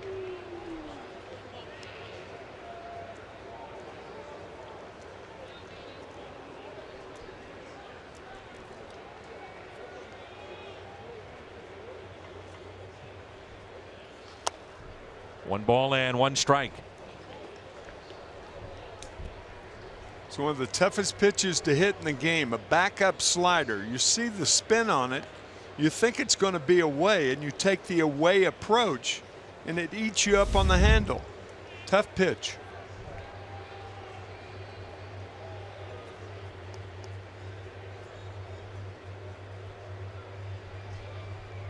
The 1-1.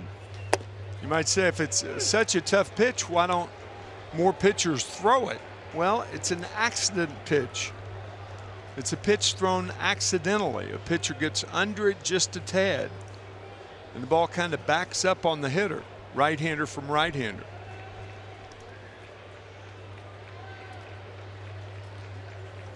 Two and two.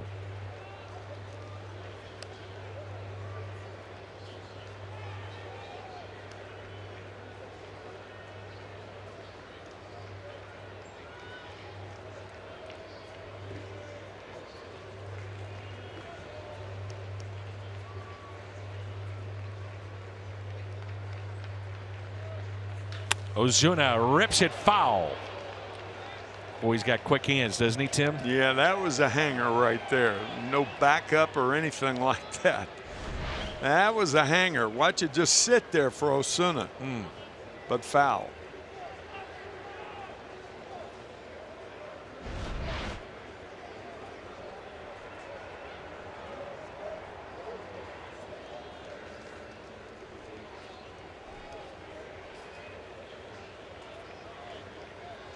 Talking with the Cardinal hitting coaches, they first noticed how close his hands are into his body. They said he has got some of the quickest hands in baseball. Almost daring you to throw him inside. His time is called.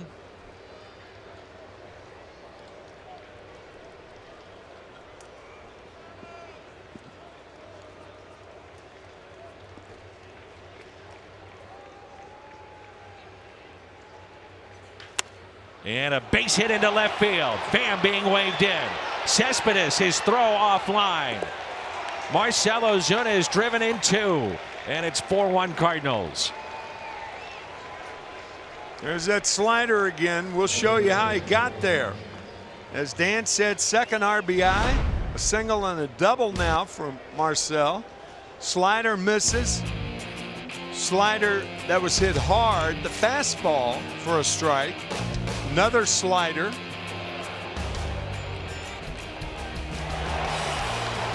And that probably was the best slider that Sewald threw from a location standpoint. But Ozuna just reached down there and hit a bullet to left field. Really not a bad pitch. No, not as far as location is concerned. Sometimes the location's good, but the action's not. And the 6th 2-strike base hit by the Cardinals today. 4-1 in favor of St. Louis. And here's Jose Martinez. He's lined to center and hit a ground ball back to Steven Matz in the 3rd.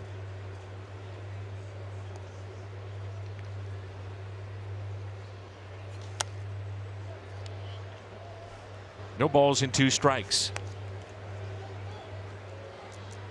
So Sewald came in here in the 5th.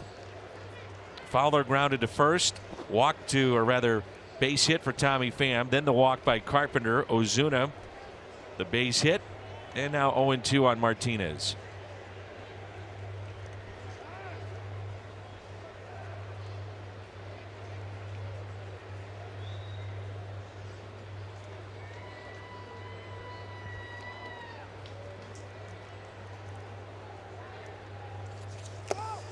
One and 2.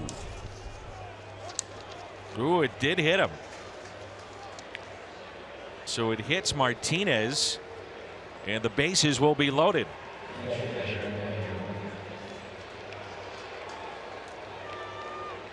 And that's going to be all for Paul Sewald.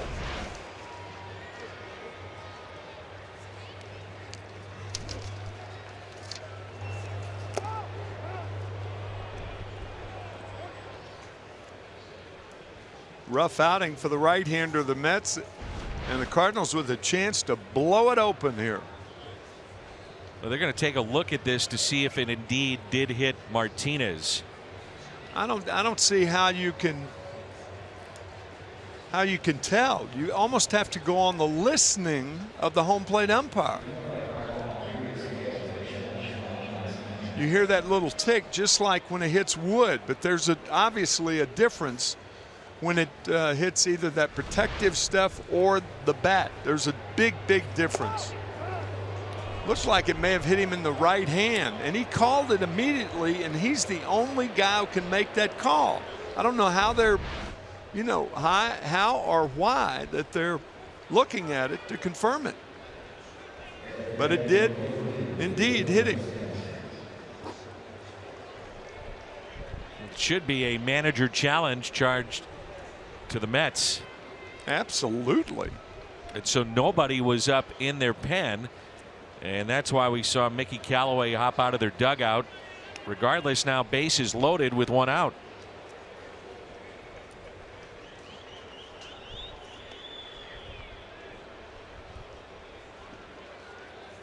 And that pitch in the dirt.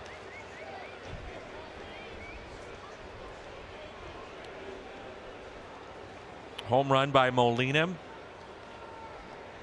Was back in the 4th, and he's also flied to center.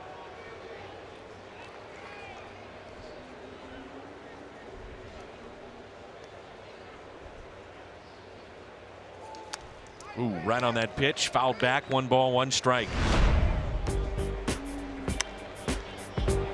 The BJC Healthcare Difference Makers. Paul DeYoung, his home run, first of the season and the second of this series and season for Yadier Molina.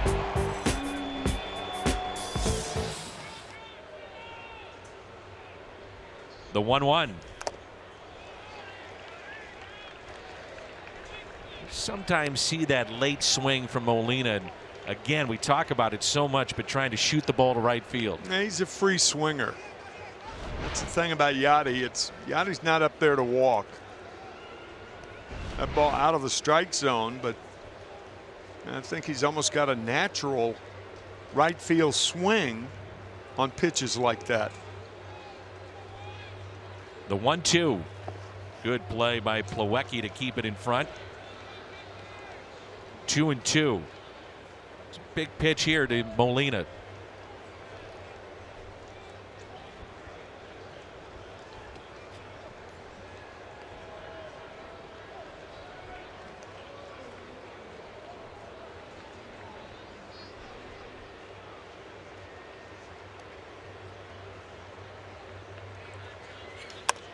Two, and it could be 2. 4-6, 3 on the double play. Cardinals pick up the RBI from Marcell Ozuna to make it a 4-1 St. Louis lead.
Jim.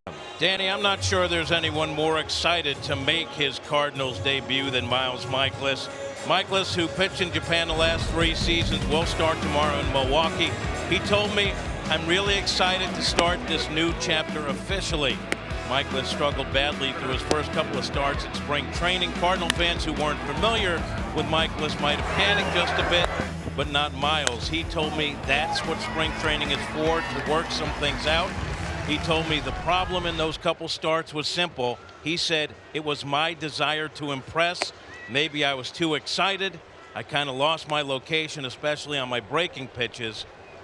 He had a very good spring once he got past those first couple of starts, and Dan, Michaelis is hoping that carries over to tomorrow. There's Cabrera with a fly ball out to left, backing up Ozuna. Makes the catch on the track for the first out. That fly ball, an indication of how that wind is whistling around Citi Field here in New York. It's gotten cooler too. Yeah, it has. My understanding is snow tomorrow here in this area. We shall see.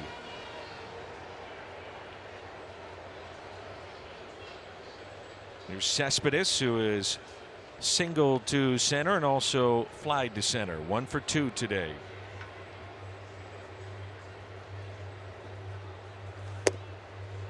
Weaver's gotten 7 flyouts, 2 groundouts, 3 strikeouts, and a pickoff. His line today. And the 1-0 pitch.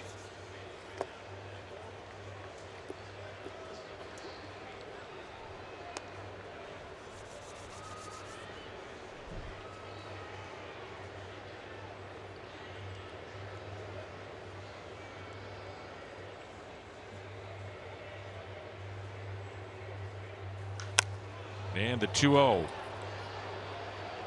Popped up. He just missed hitting Sure that did. pitch to Yonkers. It's a major league pop up there, partner. Man. Kickoff Cardinals opening weekend. Take home a Cardinals Hall of Fame car parade bobblehead courtesy of Ford. Saturday, April 7th, 30,000 fans 16 and older. Be surprised at the gates when they find out which mystery Hall of Famer they'll receive. Visit cardinals.com/promotions.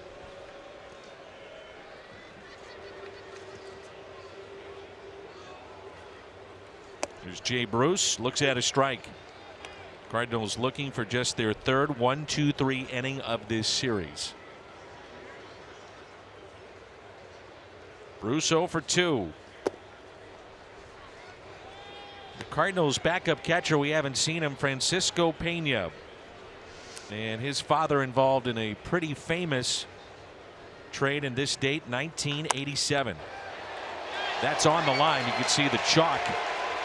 And down into the corner, Bruce on his way to second base with a 2-out double. Tony Pena, his dad, was traded to the Cardinals 1987. Mike Dunn, Mike LaValliere, Andy Van Slyke, 1987, April 1st. Many thought it was a joke, and it wasn't. Francisco telling me that his dad is officially out of baseball, retired. Longtime coach. For the Yankees. Yep.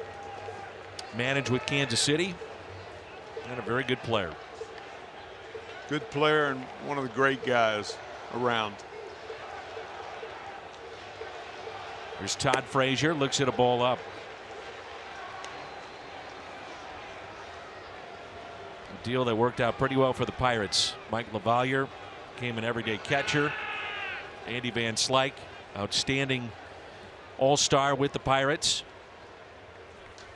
Even though Tony was the catcher in the 1987 World Series, where the Cardinals lost to the Minnesota Twins. First time in the history of the World Series that each team won a home game. Twins won 2 at home. Cardinals won 3 at home. And then the Twins finished it up. But a great series.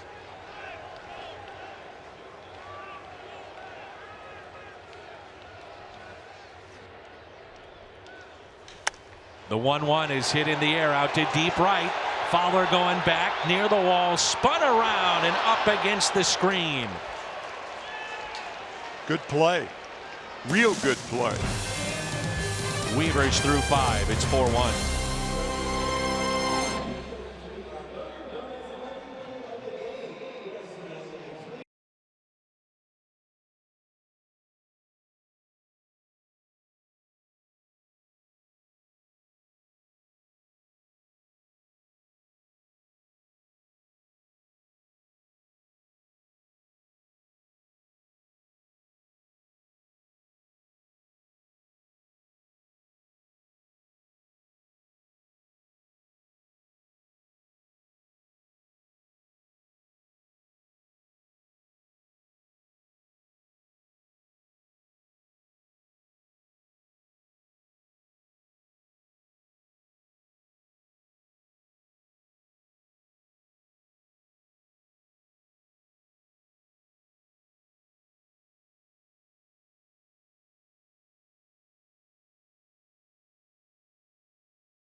At 4, 2-hour pregame show. All the festivities. We'll bring it to you live right here on Fox Sports Midwest.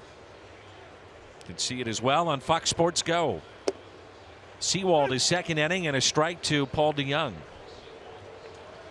Homered a solo shot in the second and walked in the fourth.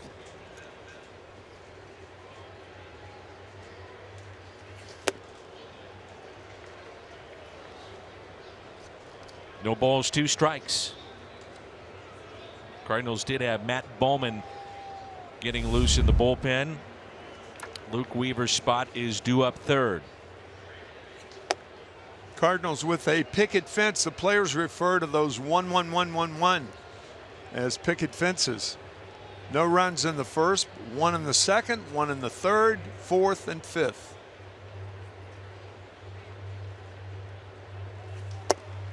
And a strikeout of Paul DeYoung.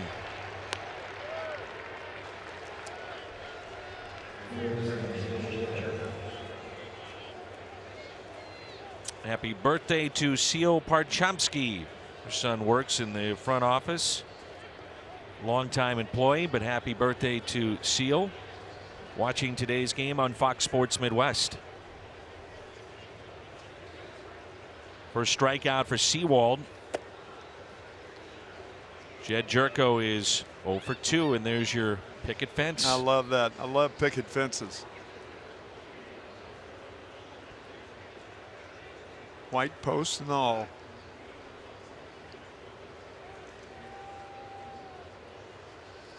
Players have a name for everything that happens within a stadium. Everything. Craig Garcia has moved to the on-deck circle.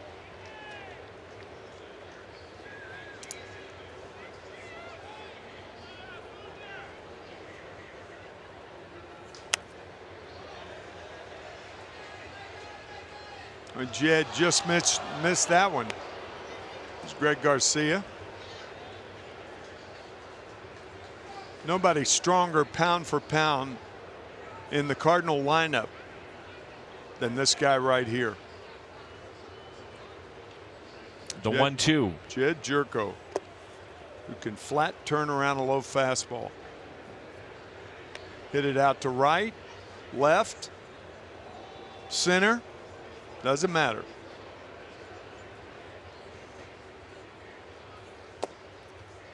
Asked Jed how he got in such good shape today at the team hotel. We were talking before getting on the bus, and he said, you know, pretty crazy. Ate better, worked out. I said, well, pretty simple. Pretty simple. He said, yep. He said, you got to be disciplined. Turned on that pitch. Well, I'll tell you, he got me on the elevator yesterday. The elevator, when the bus arrived at the hotel, the elevator's packed full of players, and I'm next to the punching the buttons, and he says, 13, please. Well, there is no 13. And I'm looking for it. Naturally, everybody laughing. And I loved it. I told him today, you got me yesterday, but keep it up. I like it. Fun guy. West Virginia. Morgantown. His brother works in the media. Oh, yeah? Yeah, I he's didn't know a that. radio host. Really? Get out of here. 3-2 pulled foul. He's keeping the guys down there loose now. A couple of hard hit balls near the Cardinal dugout.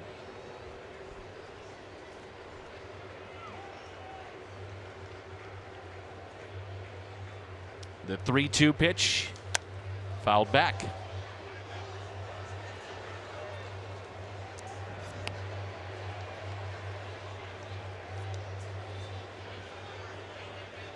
Pretty soon they're going to have to put the lights on. It's gotten a little dark here at the ballpark. Yeah.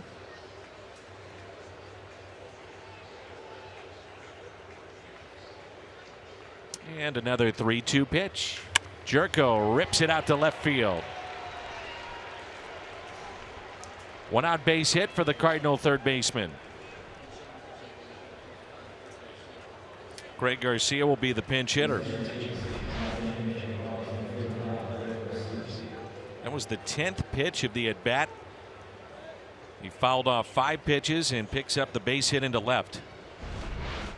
First hit of the year for Jed, but a gritty at bat, and he can have some of those.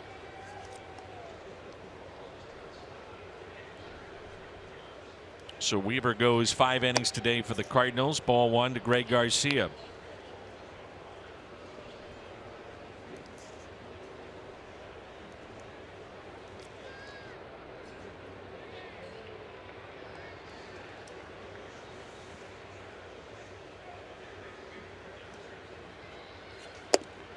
One ball, one strike.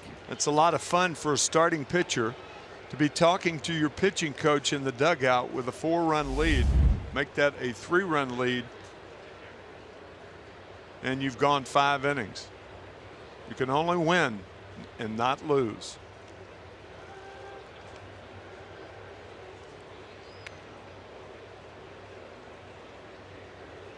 Cardinal bench today. Available Garcia here and Wong from the left side, Munoz and Pena from the right side. 1 ball, 1 strike.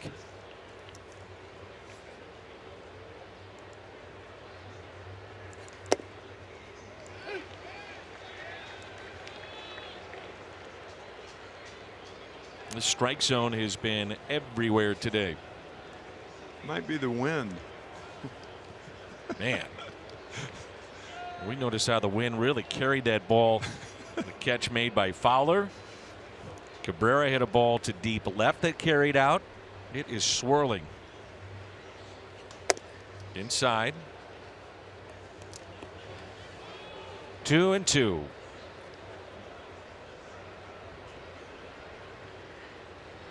Ralph Kiner, your former partner. 16 years here in New York. What a man.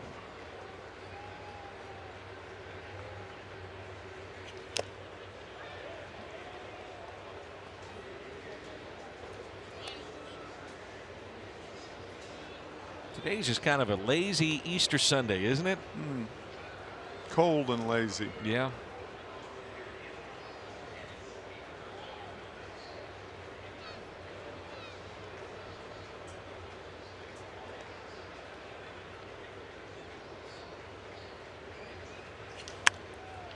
Fouled back again. Boy, the two tough at bats. The first one by Jerko and now by Greg Garcia.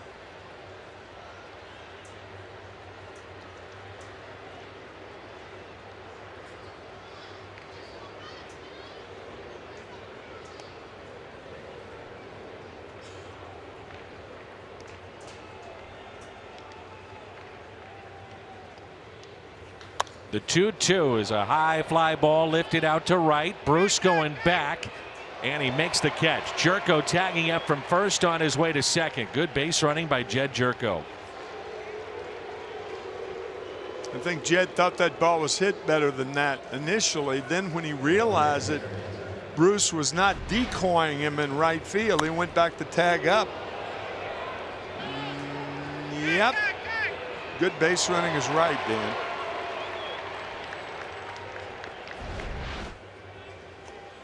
Puts himself in scoring position. Let's see if Fowler can't get something going. He's 0 for 12 with 5 strikeouts in the series. And looks at strike one.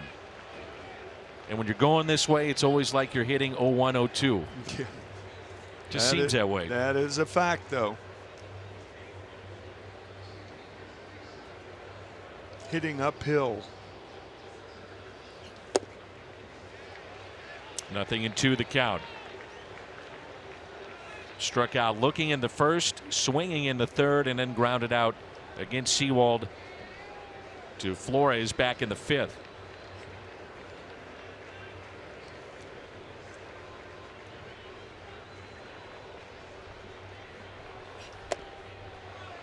A ball and 2 strikes.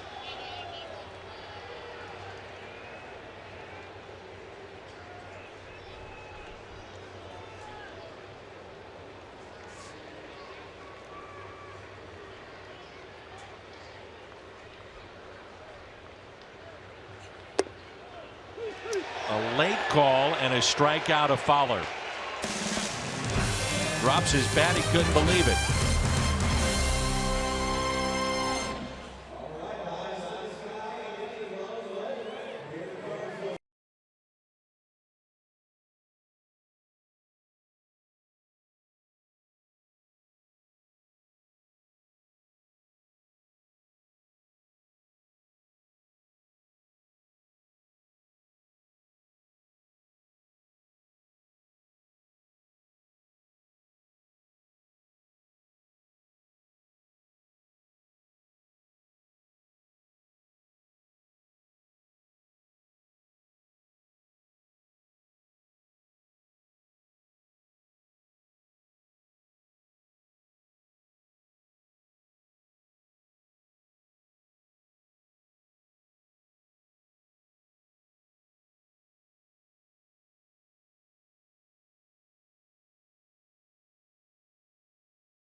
Of Luke Weaver.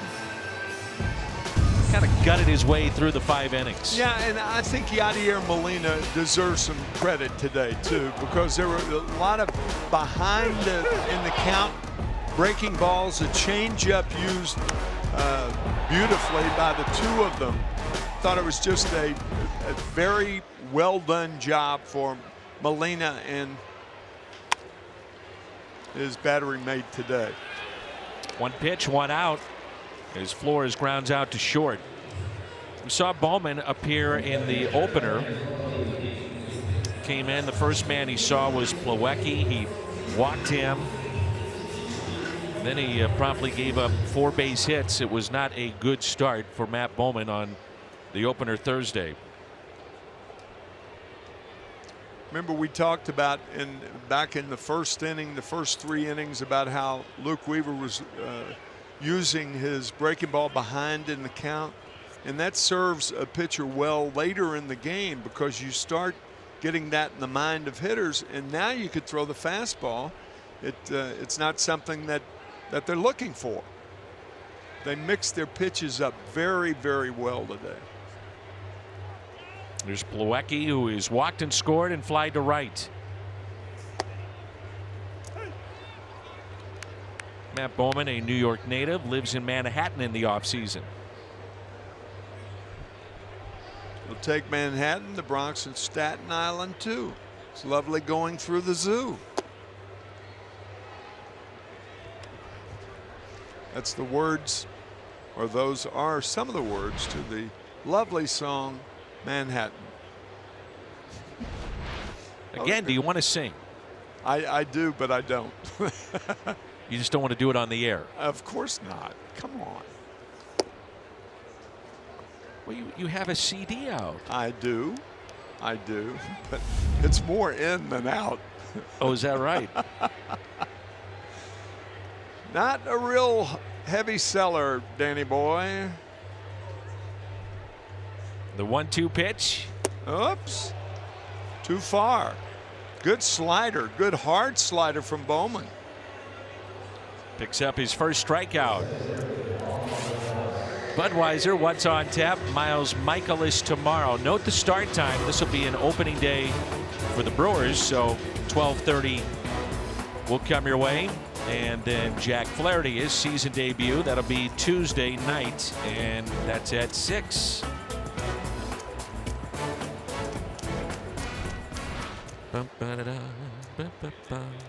Juan Lagares. And strike one.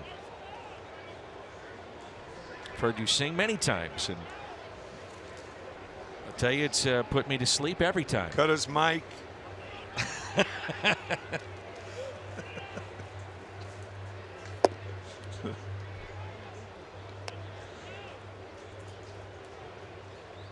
Phillip Evans at the on-deck circle to pinch hit if Lagares can extend the inning.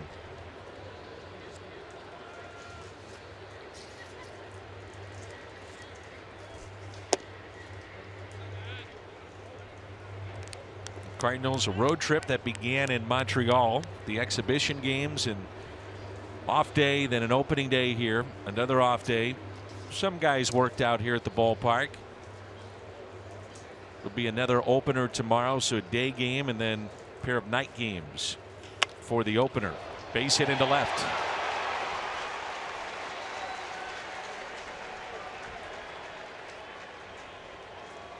Lagares 2 for 3. Sunday, April 8th, 30,000 fans a week from today. 16 and older receive a lightweight quarter zip pullover courtesy of Maryville University. Kids 15 and under receive a ticket voucher for a future game courtesy of Ritz. Visit cardinals.com/promotions for more information.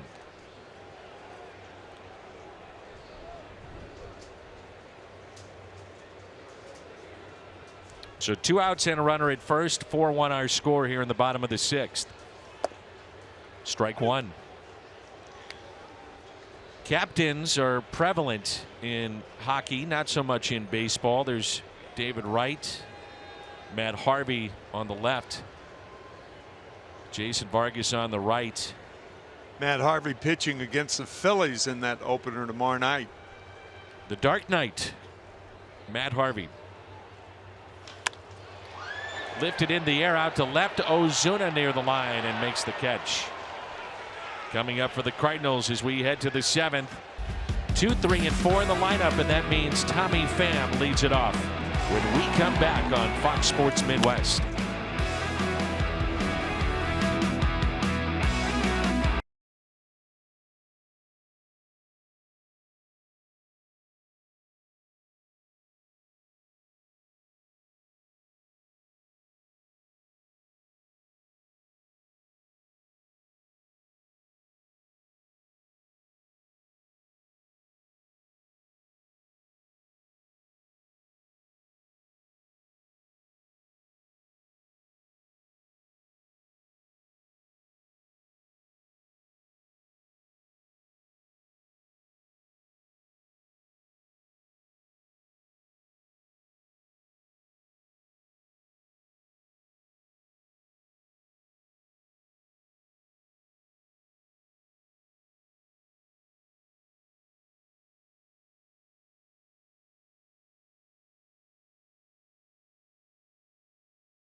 Marcell Ozuna. They have reached on 7 of 9 plate appearances as Jacob Rame takes over. And the first pitch hit by Pham out to center. Lagares under it and makes the catch. 1 pitch, 1 out. Danny, I'd like to make a correction. I said earlier in the game that Paul Sewald came from the Dodgers in the Curtis Granderson deal. I was dead wrong. It was Jacob Rame who came to the Mets from the Dodgers in the Granderson deal. And Granderson now with the Blue Jays. Mm-hmm. A lot of former Cardinals with Toronto. Randall Grichuk, Jaime Garcia, Aledmys Diaz. Troy Tulowitzki is going to have surgery if he hasn't had it already, and will miss considerable time. So Aledmys Diaz takes on even a greater role with the club. Sure, sure.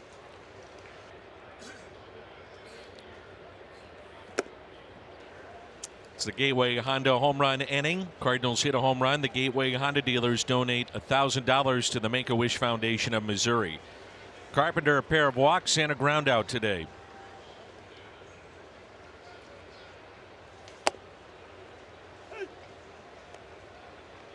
I don't know if that's bothersome for Carpenter, the shift with Rosario right behind the pitcher, essentially, in that batter's eye. Most players, for instance, I talked to Matt Adams about it, I guess it was last weekend, and he said, man, it was bothersome at first, but it happens now so often you just get used to it. Mm-hmm. Puts it in play. A little squibber hit left side. Todd Frazier retires Carpenter for out number 2. Well, the Blues continue their playoff push. Disappointing weekend. Tomorrow at 6:30, the Capitals and the Blues. And you can see that game on Fox Sports Midwest. There's Marcell Ozuna, a couple of base hits. He's driven in 2.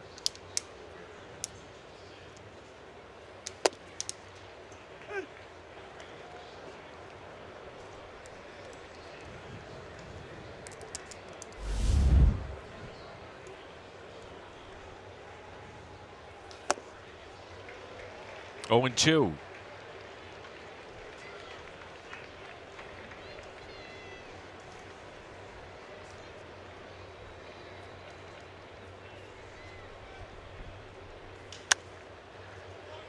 That's out of play.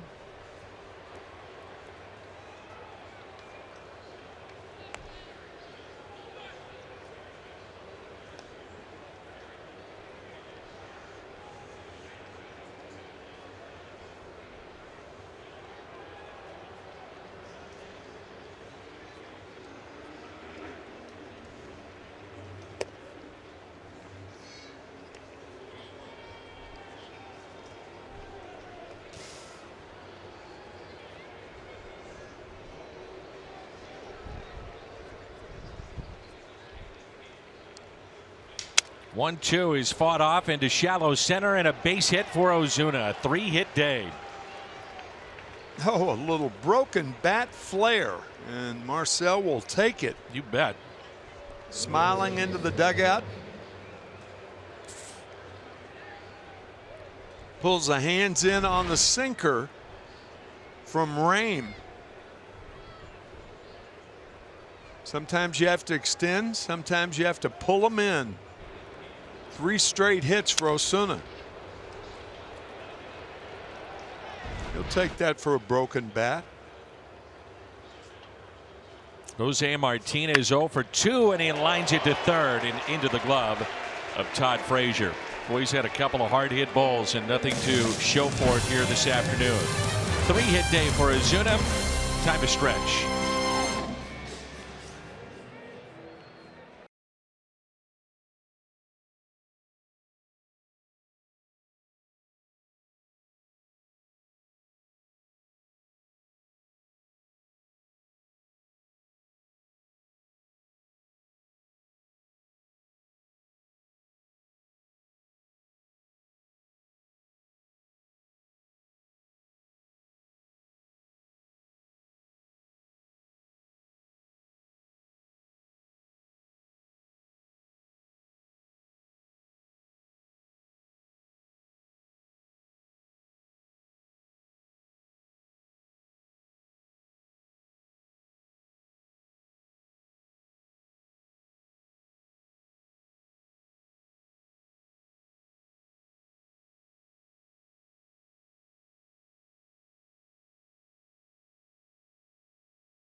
St. Louis Cardinals baseball on Fox Sports Midwest is brought to you by Budweiser. Wherever legendary MLB moments happen, Budweiser will be there. And by Ford, going further so you can.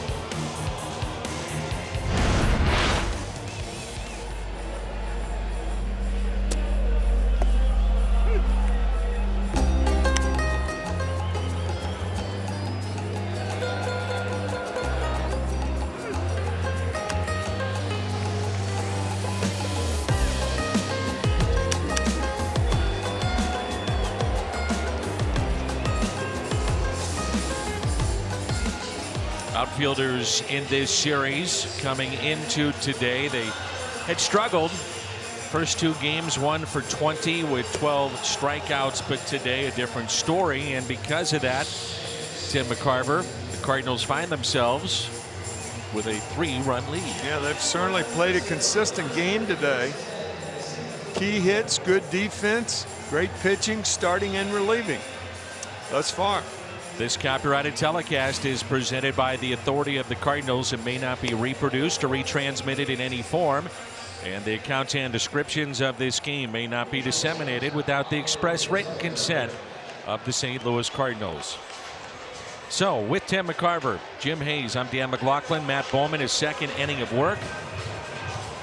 It'll be Rosario, Cabrera, a switch hitter, then Cespedes. The Cardinals do have a lefty throwing in the pen.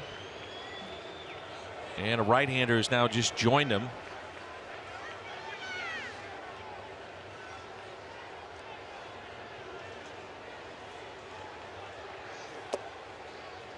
Still be about a week. Maybe we'll get more word on that from John Mozeliak after today. He went down to Florida to go see Greg Holland throw in person, but looking at around 7 to 10 days before he would join the club. We would assume that Dominic Leone would get the first crack at it if there's a closing spot that pops up. Jordan Hicks has joined Ryan Sheriff in the pen. Talked to Mike Matheny yesterday about Hicks. Would you like to ease him into situations and the quote unquote high leverage spots? And he said, we feel comfortable using him whenever we need to. That arm will play. Stuff is stuff, according to Mike Matheny. 2-2 the count. Well, if Rosario gets on, you've got Cespedes and Bruce following as Drupal Cabrera. So, you know, this is a good time to get him up. Don't know what's going to happen, but if Bowman continues to mow down Mets, then he'll finish the inning.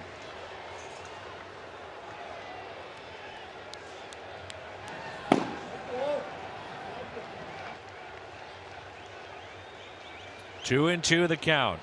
Rosario, a 2-out base hit back in the second, and a swing and a miss. He struck him out. Plaza Tire Service, Fox Tracks. Bowman to Rosario. 93 on the gun.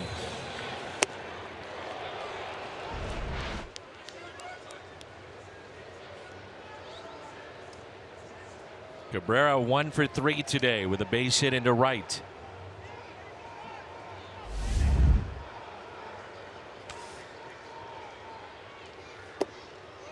Big breaking ball from Matt Bowman.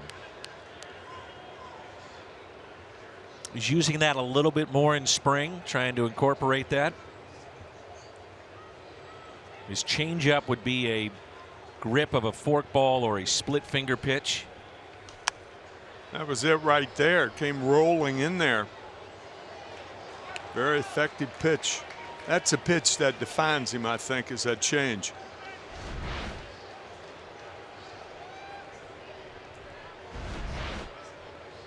Matt Bowman, a guy that is Ivy League educated, and watched Tim Lincecum pitch. You see the delivery, very similar. Slicing towards Ozuna, and he makes the catch. Funny, Rick Ankiel was talking about that earlier during his visit.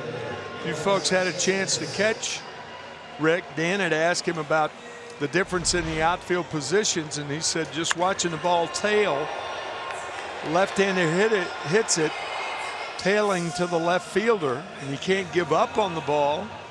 And Osuna did not give up and makes the play. Told the story before, but Matt learned the grip of that splitter or forkball by going to Google Images. Think about that. He said, I needed another pitch, so I went to Google Images. I forgot that story. That's great. Looked at the grips and taught himself how to throw it.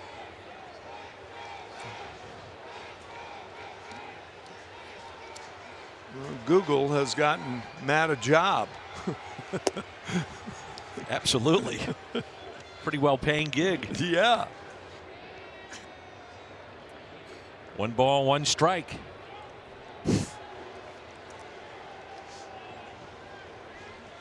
Yep, just like Bob Gibson was taught that slider, went to Google Images. Popped up. Shallow center, and Pham calls off Carpenter to make the catch. So nice work by Bowman with 2 scoreless innings. The first 1-2-3 inning by either team today.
A solo shot back in the 4th.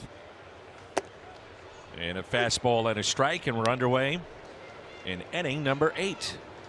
The Cardinals coming into this game were only ahead of the Mets in the first 2, 1/3 of an inning.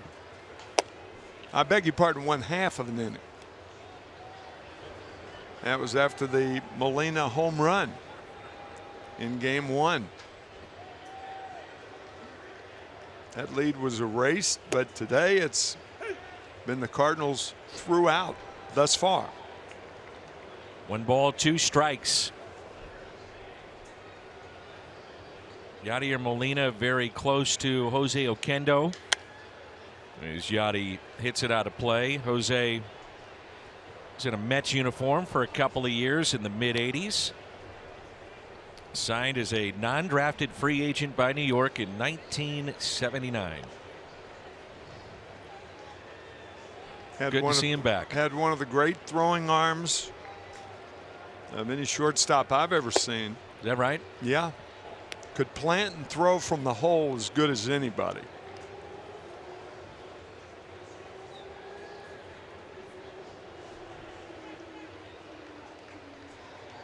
The 2-2. Hit out of play. He's just able to do so many different things. And cerebral, bright, baseball mind, positioning, understanding Yachty, how he's calling the game, then understanding the opposition at the plate. How to put the fielders in the right spot behind the pitcher. Yep. A lot to it. It's fouled back. 2-2 the count. And a souvenir for an Ike Davis fan just below us. Well, you can't turn anywhere around here without seeing that jersey.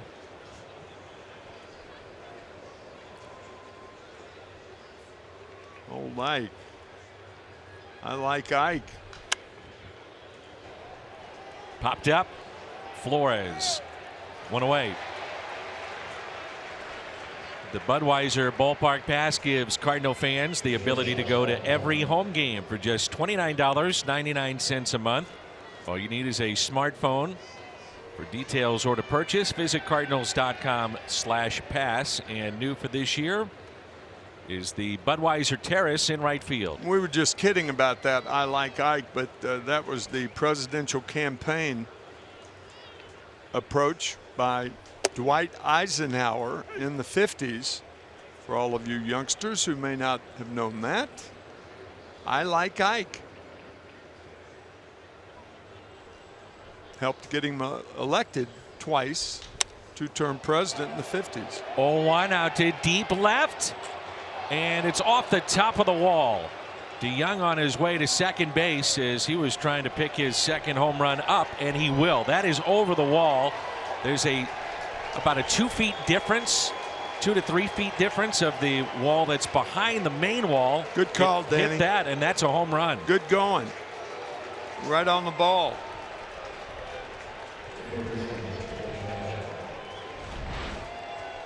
M&M's for DeYoung. That's a good pitch by Raim. Ball going down on the outside, and it hits the M&M sign behind the fence. As you said, it runs about 2 feet, 3 feet behind the original wall, and a home run, the second of the series and the season for Paul DeYoung. Makes it a 5-1 Cardinal lead. First career multi-home run game for DeYoung. That's a bit surprising. At 25 home runs last year, and today's his first multi-home run game. Yeah. Called up on May 28th last year, and he has not stopped. Nope.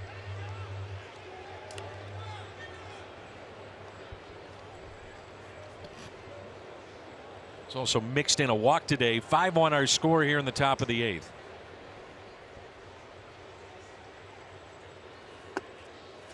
Pitch taken low. Jairo Munoz, with such a terrific spring, is at the on-deck circle.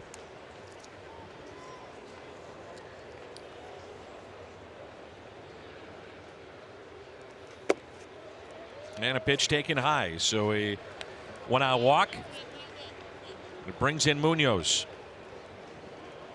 No pinch hit for Bowman. Bowman 2 scoreless innings in relief of Luke Weaver.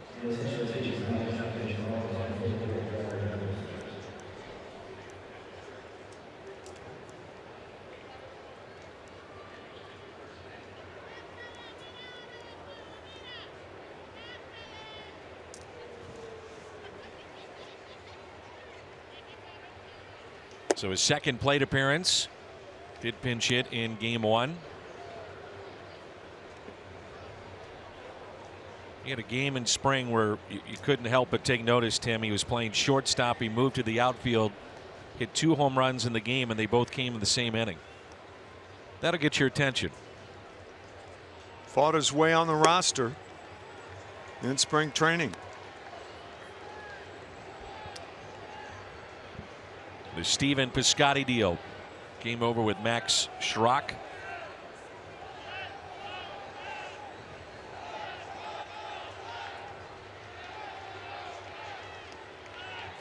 And the 0-2 struck him out. So Munoz strikes out, 2 away. And the batter will be Dexter Fowler.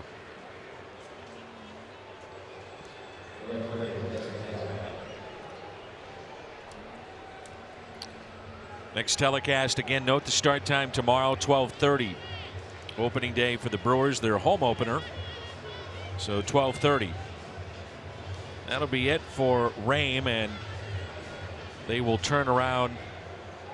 Dexter Fowler is the lefty, the lone lefty in their pen. Jerry Blevins comes on when we come back.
All right, they split the 4-game series with the Marlins, do the Cubs, and here's Fowler.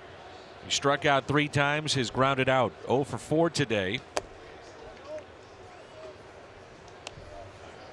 Still looking for that elusive first base hit. Yeah, you can see Dexter really jumping at the ball, and we've said so many times that the 2 elements of hitting that are so important, weight and have quick hands. When you're jumping like that, that's a sign of just over anxious, and understandably over anxious. 0 for 13 on the season.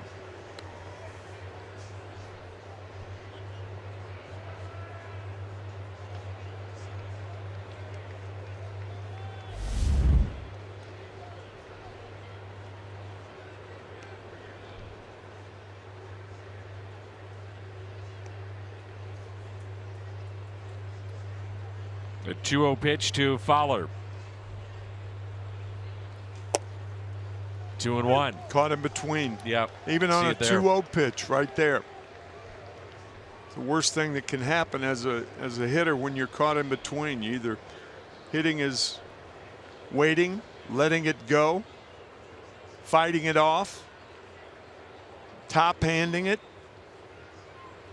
Runner goes, pitch taken inside, and diving in head first with a stolen base, Jed Jerko. Don't see that often from Jed, but taking advantage of the left-hander. They didn't appear to be holding him on. Good jump. Stolen base without a play.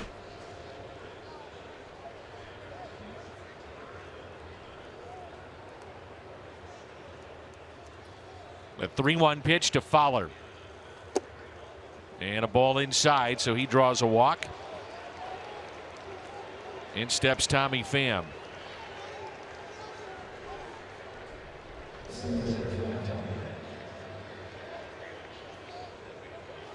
was after the 2006 season that Tommy Pham was approached by Jeff Luhnow, who was in the Cardinals front office, to go get his eyesight checked. And that's when it all started for him. And he actually ran into Jeff again before last season and said, "How are things going?" He said, "I'm struggling." He said, "Go get it checked again." He did. Jeff was right. Battling those contacts. Jeff, the GM now of the Houston Astros, and building a powerhouse. They're better this year than they were last year. Garrett Cole, full year of Verlander. Yeah.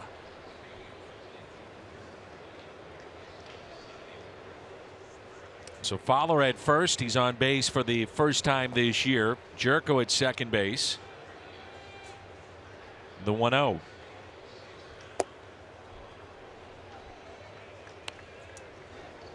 Had to go get some pretty lean years, though. Go through those lean years. Houston, Chicago. A lot of talk in spring training about teams that either are going to go for it, have a chance, or there's no chance at all. Not a lot of middle ground.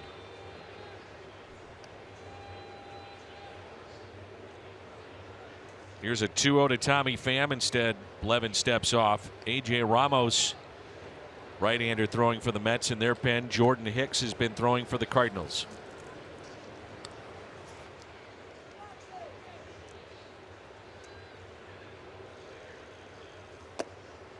Three 3-0. Pham has been on base 3 times. He scored 2 runs. And Blevins fighting to find the strike zone.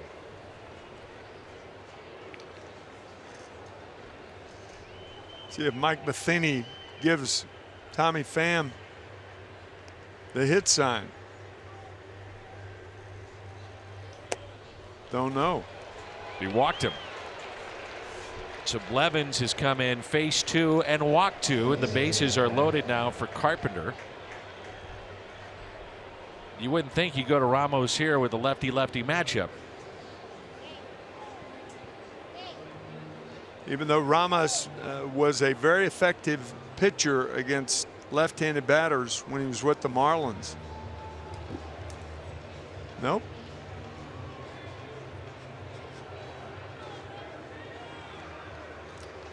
So a chance for Carpenter to really bust this game open. 5-1 our score. Bases loaded with 2 outs here in the top of the 8th.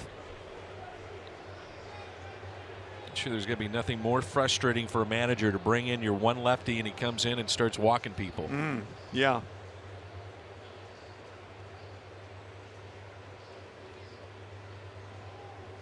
Ball 1. It's 10 pitches and 9 balls thus far thrown by Blevins. No way for a defense to work against a walk. And you've got one of the best, if not the best, eye in baseball at the plate. Good point. There's a strike.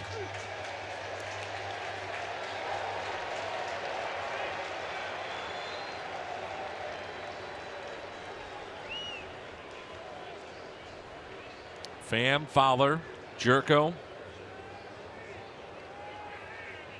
All on base for St. Louis. The 1-1.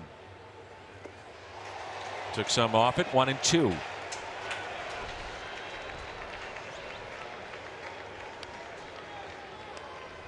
Carpenter. Tremendous numbers with the bases loaded. His 1 grand slam was a walk-off in game 1 of a doubleheader last year against Toronto.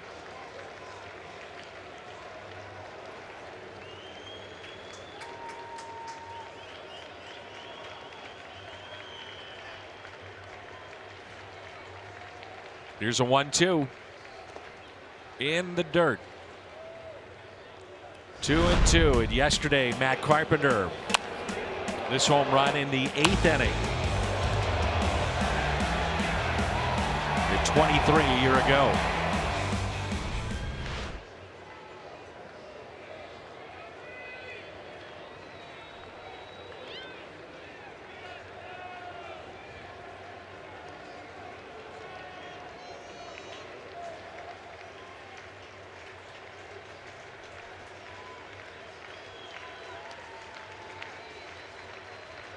The 2-2.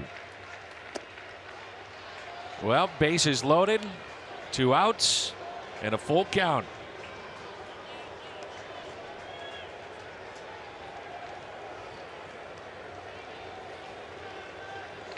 You almost know if you're Matt Carpenter, you're going to get a fastball. He's struggling too much. Blevins, that is. Walking 2 in a row, 3-2 to Carpenter. Ideal hitting situation. There go the runners, and Carpenter lifts a high fly ball out to Cespedes in left. He makes the catch. Threat is through, but the Cardinals add to their lead. Paul DeYoung, his second home run. 5-1 St. Louis.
Jordan Hicks takes over for the bottom of the 8th.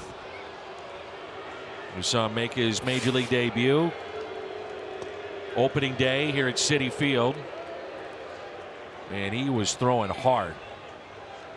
That's the book on him, and we saw it firsthand. He was hitting 101 in the StatCast era, which has been around for about 3 years. It was the second hardest debut in terms of miles per hour of anybody. This young man can bring it. And ball 1. Just something about power in the game of sport. You know, when you think about power in football and the power in baseball with home runs, or with a guy that can bring it. That pitch at 99. So Jay Bruce rounds out. And that's what we saw, Tim, was, you know, not only was he getting strikeouts, but he's got good sink. So a lot of ground balls from Jordan Hicks. He got a couple his first time out, double play ball, and a strikeout of Jay Bruce. I'd never seen him pitch till the other day. I didn't see him in spring training. However, you can tell that he gets a lot of that energy and a lot of that drive from his leg kick. So the legs abet the arms in pitching. But look at the leg kick. Looks like perhaps it'd be easy to run on. That can be controlled, however. But if nobody gets on, so what? Look at that left leg, how high it's coming up. Yeah. Or the right leg. I beg your pardon, the left leg, you're right. Good sink. You could see that, boy, 99-mile-an-hour sinker. It's almost like a misnomer.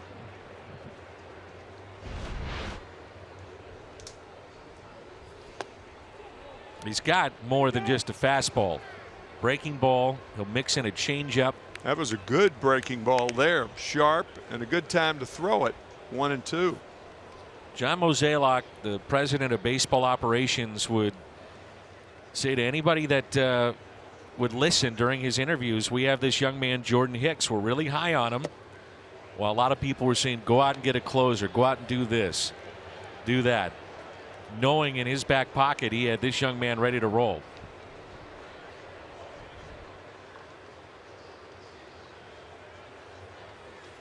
Wow. That's a wow. That's a good wow, partner. That late kick reminds me of a little bit a guy that you saw a lot of, Doc Gooden. Yeah, that's a little good. bit. Yeah, sure. High leg kick, stays on top, ball goes down. That's a nasty pitch. So 2 outs here, nobody on. And the breaking ball lifted out to left. Wind will knock that down. And Ozuna makes the catch. And a scoreless inning for Jordan Hicks.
Top of the 9th.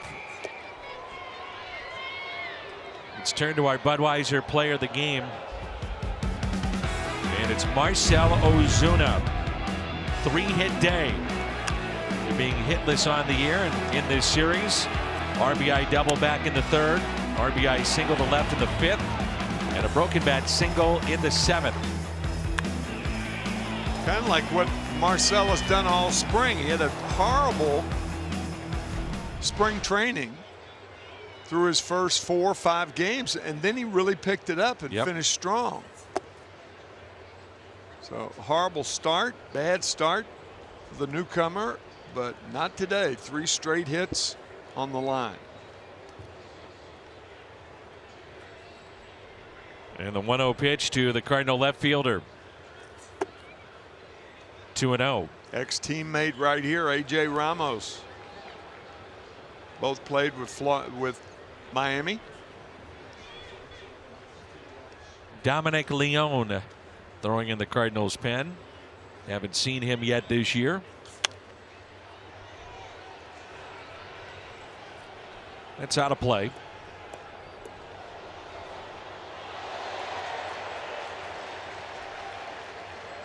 Be a revved up Miller Park tomorrow. Opener for the Brewers, and they picked up Yelich. They signed Lorenzo Cain. It's a good lineup. Those two players had 8 hits yesterday of the only 12 that the Brewers had in another win. 3-0 going into today's action.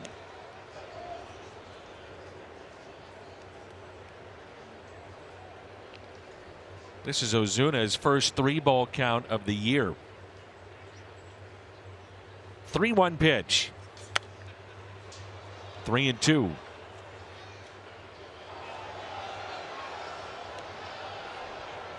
Keep saying it, but boy, he's got a quick bat.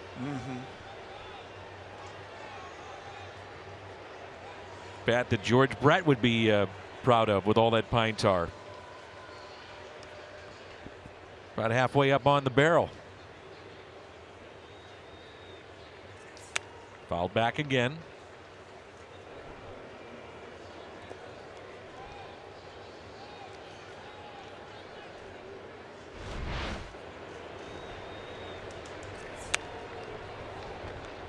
Quick hands Danny was talking about.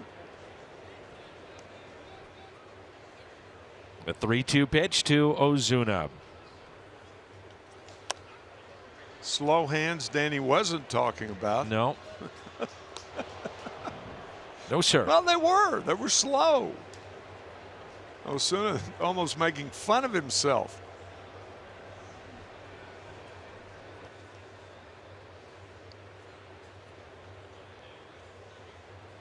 We strive for the truth on this telecast.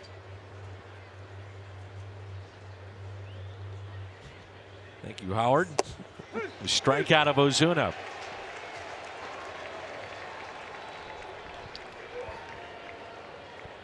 So an 8-pitch at bat, Ramos and Ozuna, and got him on a called third strike.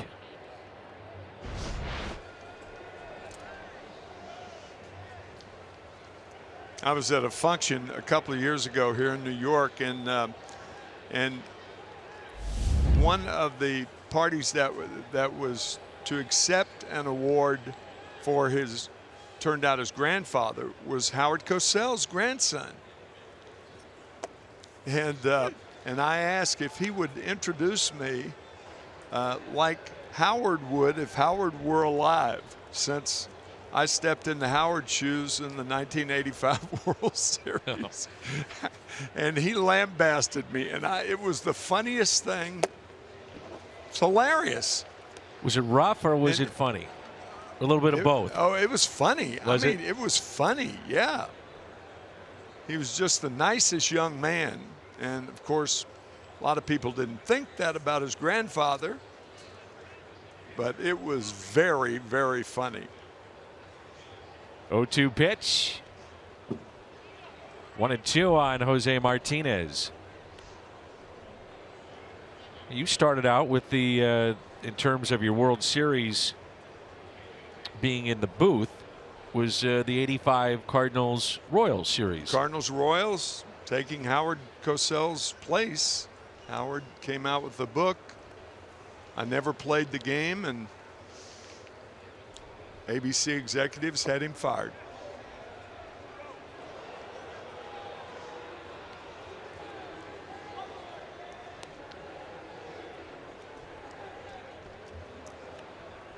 Yeah, that was the series where the Cardinals were up 3-1, and Kansas City came back and won 3 in a row, snatching that series win away from Whitey Herzog's Cardinals. Probably prolonged Whitey getting into the Hall of Fame. That's an interesting point.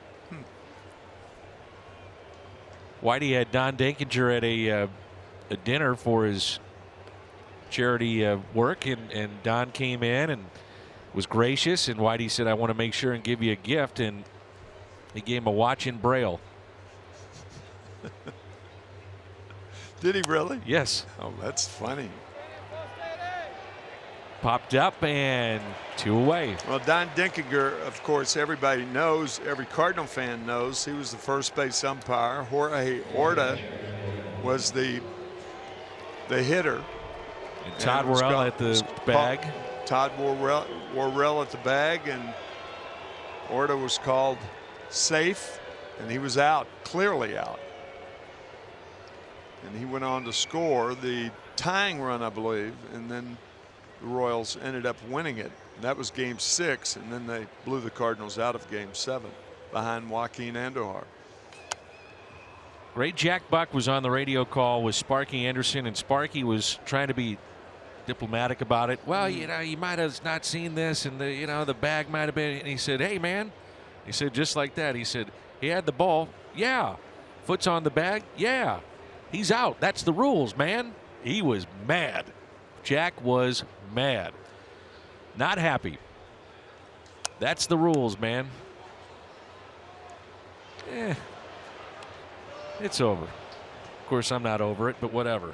I was in the Cardinal locker room up on the platform ready to entertain the Whitey Herzog and the front office of the Cardinals. Is that right? Yeah. Boy, they dismantled that thing, and I was on it, and it was not fun. I bet. Probably putting up the tarp, or yeah, you know, sure, for the champagne. Sure.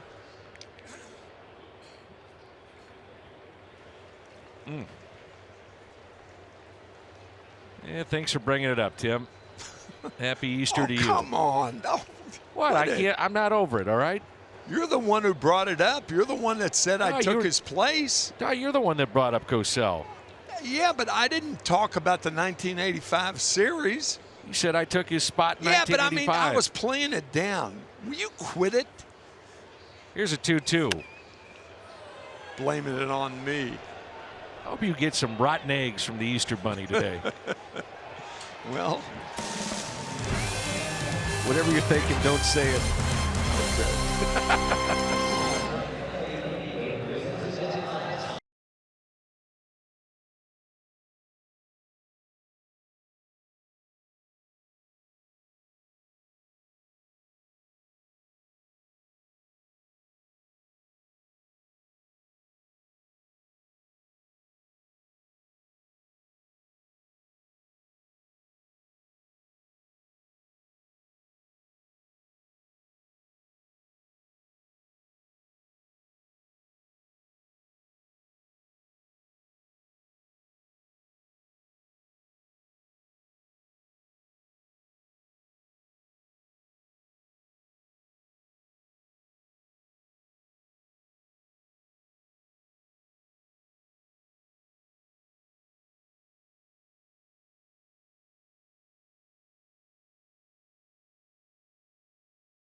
Jackie Robinson Rotunda here at Citi Field.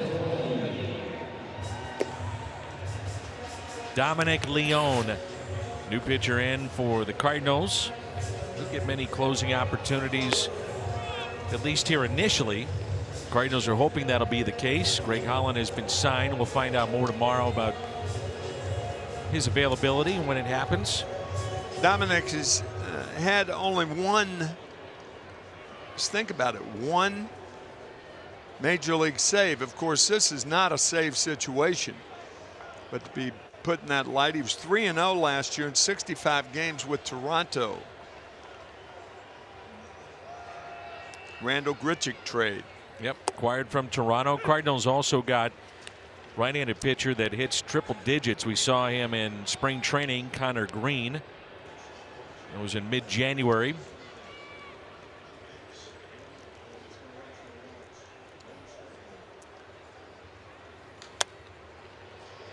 Aren't too many guys who hit triple digits. Connor Green, a big kid too, and hopefully straighten him out. He'd had issues with a lot of walks. Wallace. Yep. 0-2 on Kevin Plawecki.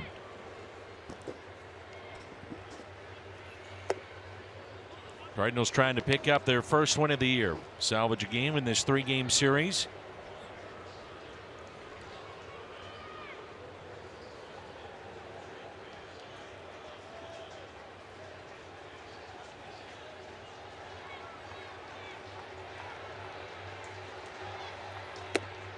We will see the Mets late April on the 24th, 25th, and 26th. And barring postseason play, that'll be it this year.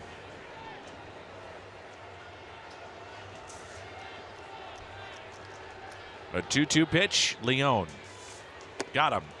The strikeout.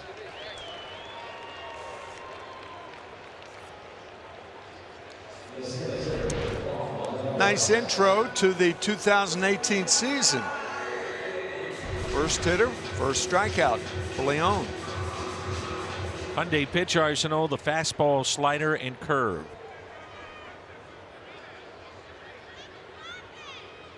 Leone has pitched in the National League. He was with, at one point, the Diamondbacks. He's got a pretty good slider. We saw that in the spring training.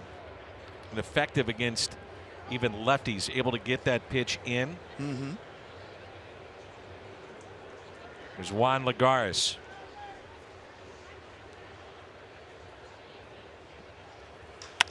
And the 0-1 is a liner into center field.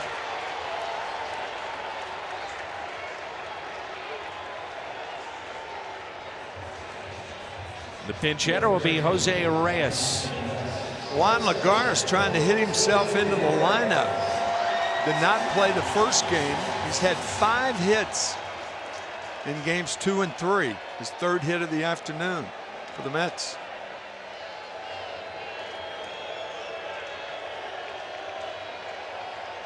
Reyes, a 4-time All-Star and batting champion. Now in his 16th Major League season. Hit .246 a year ago. His career .286 the average. First came up, one of the most exciting players in the game. He's slowed down a little bit, but he can still run. A ball and a strike.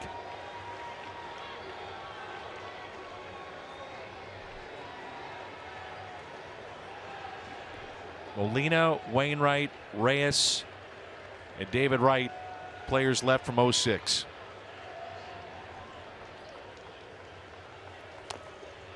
There's that slider you were talking about, even though Lagares hit a hanger to center field.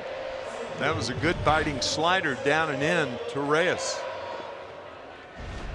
He's able to get that in and under the hands of a left-handed batter.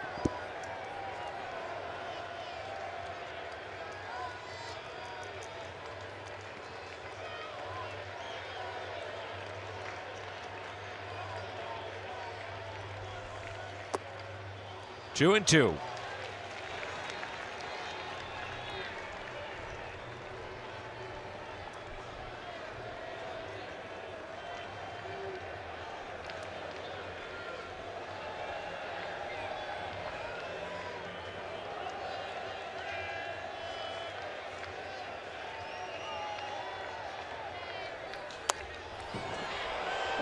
Thank goodness for that screen.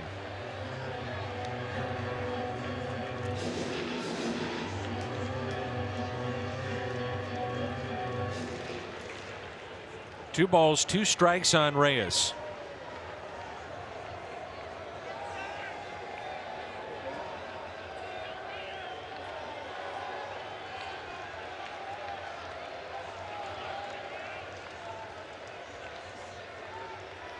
Got him. Strikeout number 2 for Dominic Leone. And the Mets down to their final out.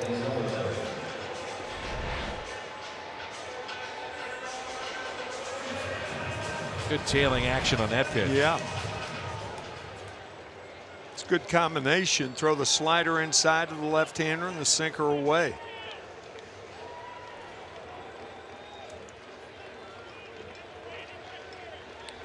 Ahmed Rosario with 2 outs and a runner at first. Popped up. This should do it. Wong has it, and the Cardinals have their first victory of 2018. A 5-1 win over the Mets as they salvage a game in this series. And it's off to Milwaukee. Crisp game played by the Cardinals today. They took the lead in the 2nd inning. The Mets came back to hide, and then it was 1 runs in 4 more innings as they win it 5-1. 5-1 the final. Post-game show is coming up on Fox Sports Midwest.